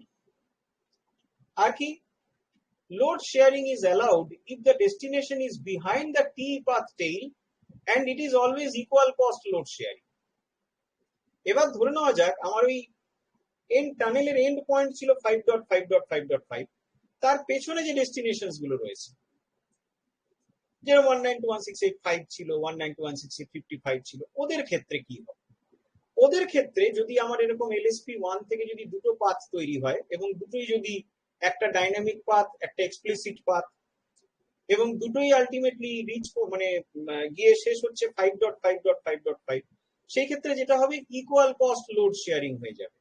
মানে ডাইনামিক পাথটা দিয়ে কিছু ট্রাফিক যাবে, সেম ট্রাফিক, এবং এক্সপ্লিসিট পাথটা দিয়েও সেম ট্রাফিক যাবে, right? R unequal cost load sharing can be done between two or more T paths provided they all have non-zero bandwidth. Otherwise, it is always equal cost load sharing, right? In fact এটা কখনো non zero bandwidth এই ব্যাপারটা তো আমরা করি না। তো আজকে যে লোড শেয়ারিংটা হবে, লোড শেয়ারিংটা কিন্তু সবসময় হবে equal cost load sharing, right? যদি ডেস্টিনেশনস গুলো beyond the tunnel end point, কিন্তু টানেল এন্ড পয়েন্টে যদি পৌঁছতে চাই তাহলে কিন্তু ডাইনামিক পাথ এবং এক্সপ্লিসিট পাথের ভিতরে যেই পাথের কস্টটা কম হবে সেটাকেই ধরে নেবে, সেক্ষেত্রে কিন্তু পাথ কস্টটাকে দেখবে। whereas আমরা যদি টানেলের এন্ড পয়েন্টের ওই পারে আমরা যদি যেতে চাই সেই ক্ষেত্রে একটা ইকুয়াল লোড শেয়ারিং করে নেবে, রাইট? আর এই যে বাকি যেটা রয়েছে ফাস্ট রিরুট, এই ব্যাপারটা হচ্ছে অ্যাকচুয়ালি সিস্কোর ফিচার, এটা কিন্তু জুনিপারের ফিচার নয়। কেন নয়? কারণ অ্যাকচুয়ালি ফাস্ট রিরুট ব্যাপারটা কি, ফাস্ট রিরুট ব্যাপারটা হচ্ছে আজকে ধরে নেওয়া যাক যদি এটা যদি এমপিএলএস টি পাথ যদি একটা হয় এই পুরোটা, তাহলে সেই ক্ষেত্রে আমার পুরো পাথটার যে এন্ড টু এন্ড প্রোটেকশন সেটা সিসকো সাপোর্ট করে না। সিসকো কি বলছে? সিসকো বলছে একটা কাজই করো, দুটো টানেল তৈরি করে ফেলো, তাহলেই তো তোমার সুবিধা হয়ে গেল। কারণ যদি একটা টানেল যদি ফেল মারে তাহলে আরেকটা টানেল কাজ করবে, pointing to the same destination. কাজে ওই টানেল 1 আর টানেল 2 দুটো তৈরি করে রাখো। সরি, সিসকোর কথা বলছি না, জুনিপারের কথা বলছি আর কি। জুনিপার যদি এখানে থাকে আর সিসকো যদি এখানে থাকে, তাহলে জুনিপার কি বলবে? জুনিপার বলবে যে একটা কাজ করো, একটা পার্টিকুলার এলএসপি কে যদি প্রোটেকশন দিতে হয়, give it end to end protection, intermediate কোনো প্রোটেকশন দেওয়ার দরকার নেই, রাইট? ওকে একটা এন্ড টু এন্ড প্রোটেকশন দিয়ে রাখ। সো এইটা হচ্ছে end to end path protection, এটা জুনিপার সাপোর্ট করে। সিসকো কিন্তু এটা সাপোর্ট করে না। সিসকো যেটা সাপোর্ট করে সেটাকে বলা হয় ফাস্ট রিরুট বা এফআরআর। এফআরআর এ ও যেটা করে, ও কিছু স্পেসিফিক সেকশনকে প্রোটেকশন দেয়। যেরকম এখানে আমরা দেখতে পাচ্ছি দু ধরনের রয়েছে, একটা হচ্ছে link protection by N hop বা নেক্সট হপ, আর এর পরে রয়েছে node protection by N hop মানে নেক্সট টু নেক্সট হপ। এটা কিছুই না, সেটা হচ্ছে যে আজকে সিসকো যেটা করে, যদি কখনো মনে করে যে এই লিঙ্কটা ফেল করতে পারে, তাহলে আরেকটা লিঙ্ক তৈরি করে রাখে, একটা রিডান্ডেন্ট লিঙ্ক তৈরি করে রাখে। যদি এই লিঙ্কটা ফেল করলো, সঙ্গে সঙ্গে পাথটা নেমে এই লিঙ্ক ধরে আবার এখানে গিয়ে কমপ্লিট হয়ে গেল, right? So this is actually a protection for the link. লিঙ্কটাকে প্রোটেকশন দিল, link protection by using the next hop. Next hop মানে তো এটা, আজকে এই রাউটারের নেক্সট হপ তো এটাই। তো আজকে জাস্ট নেক্সট হপে আরেকটা রিডান্ডেন্ট লিঙ্ক ফেলে ও একটা এক্সিস্টিং লিঙ্ককে একটা প্রোটেকশন দিল, এটাকে বলা হচ্ছে link protection by next hop বা using my next hop. whereas node protection by next to next hop, আজকে যদি কখনো এই নোডটাই যদি বসে গেল, তাহলে ইন দ্যাট কেস কি হবে? আমি যতই এখানে লিঙ্ক ফেলি না কেন, এই নোডটাকে তো আমি আর পাবো না। তাহলে আমাকে যে রিকভারি লিঙ্ক যেটা ফেলতে হবে সেটা হচ্ছে পরের নোড অবধি, রাইট? তো সেই ক্ষেত্রে কি হচ্ছে, আমি আমার এই যে নোডটা যেটা ফল্টি নোড, ওকে বাইপাস করছি। তার মানে এই জায়গাটা যখনই ব্রেক হয়ে গেল, তখন এই যে লিঙ্কটা, এই লিঙ্কটা এবার অ্যাক্টিভেটেড হলো, এই লিঙ্কটা অ্যাক্টিভেটেড হয়ে এখানে গিয়ে পাথটা আবার কমপ্লিট হয়ে গেল, রাইট? তাহলে সেই ক্ষেত্রে আমার যে নোড প্রোটেকশনটা দেওয়া হচ্ছে using that router who is my next to next hop, right? But এই ফিচারটা পুরোটাই কিন্তু সিসকোর ফিচার, এটা জুনিপারের ফিচার না। জুনিপার প্লেন এন্ড সিম্পল বলছে যে ইউ ক্রিয়েট অ্যানাদার পাথ, এবং এটা যদি ফেল করে তাহলে আরেকটা পাথকে তুমি রেখে দাও for path protection technique, redundant path হিসেবে ওটাকে রেখে দাও for path protection technique, right? তাহলে এইটাই গেল আমার এমপিএলএস এর এই বাকিটুকু। এই ব্যাপারটা কি এবার মোটামুটি বোঝা গেছে সকলের? কিছুটা অবশ্য কনফিউশন থাকবে, যে মোটামুটি কি ক্লিয়ার তো সকলের কাছে? হ্যাঁ, হ্যাঁ, মোটামুটি plan। আচ্ছা আচ্ছা। তাহলে এমপিএলএস ট্রাফিক ইঞ্জিনিয়ারিংটা আমি এখানে কমপ্লিট করলাম। এর পরের দিন যেটা আমি চলে যেতে পারি, সেটা হচ্ছে, মানে চলে যাওয়ার ইচ্ছাই আছে, সেটা হচ্ছে IPv6, জুনিপার IPv6টা আমি দেখাবো। ঠিক আছে, জুনিপার IPv6টা দেখাবো। হ্যাঁ, বলুন লালিন ভাই। দাদা আমাদের বাকি আছে কি কি? যেমন IPv6 আছে আর আমি বলে রাখছি, জুনিপার IPv6টা দেখাবো। আচ্ছা, আর যেটা দেখাবো সেটা হচ্ছে, আমি বলেছিলাম বিজেপি কমিউনিটিটা বলবো, তাহলে বিজেপি কমিউনিটিটা দেখাবো। আর আরেকটা ইচ্ছা আছে আমার, সেটা হচ্ছে এমপিএলএস এর উপরে কিউএসটা দেখিয়ে দেবো, মানে কিউএস মানে যে লেভেলস গুলো কিভাবে ক্যারি করা হচ্ছে। হ্যাঁ, এটা এটা আমি আপনাকে বলতাম যে কিউএসটা নিয়ে একটু আমাদের কারেক্ট করা হবে।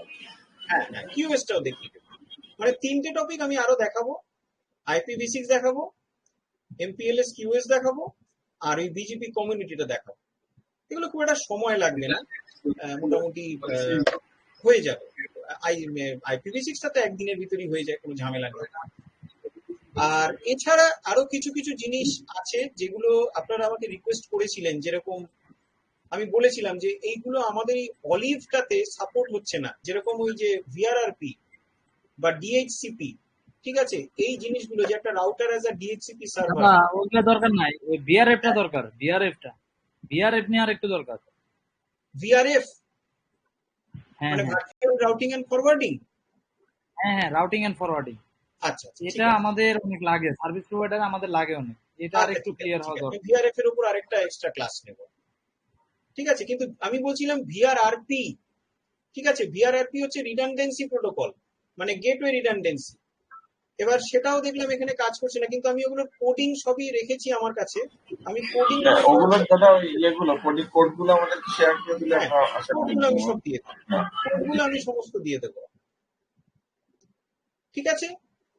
তাহলে আমরা আবার নেক্সট সোমবার দিন আমরা বসছি উইথ জুনিপার IPv6, ঠিক আছে, জি ঠিক ঠিক আছে আছে। ঠিক তো? জি ঠিক আছে, ঠিক আছে দাদা। আচ্ছা আচ্ছা, তাহলে আজকের মতন বিদায় নিলাম। জি ঠিক আছে। হ্যাঁ ঠিক আছে। হ্যাঁ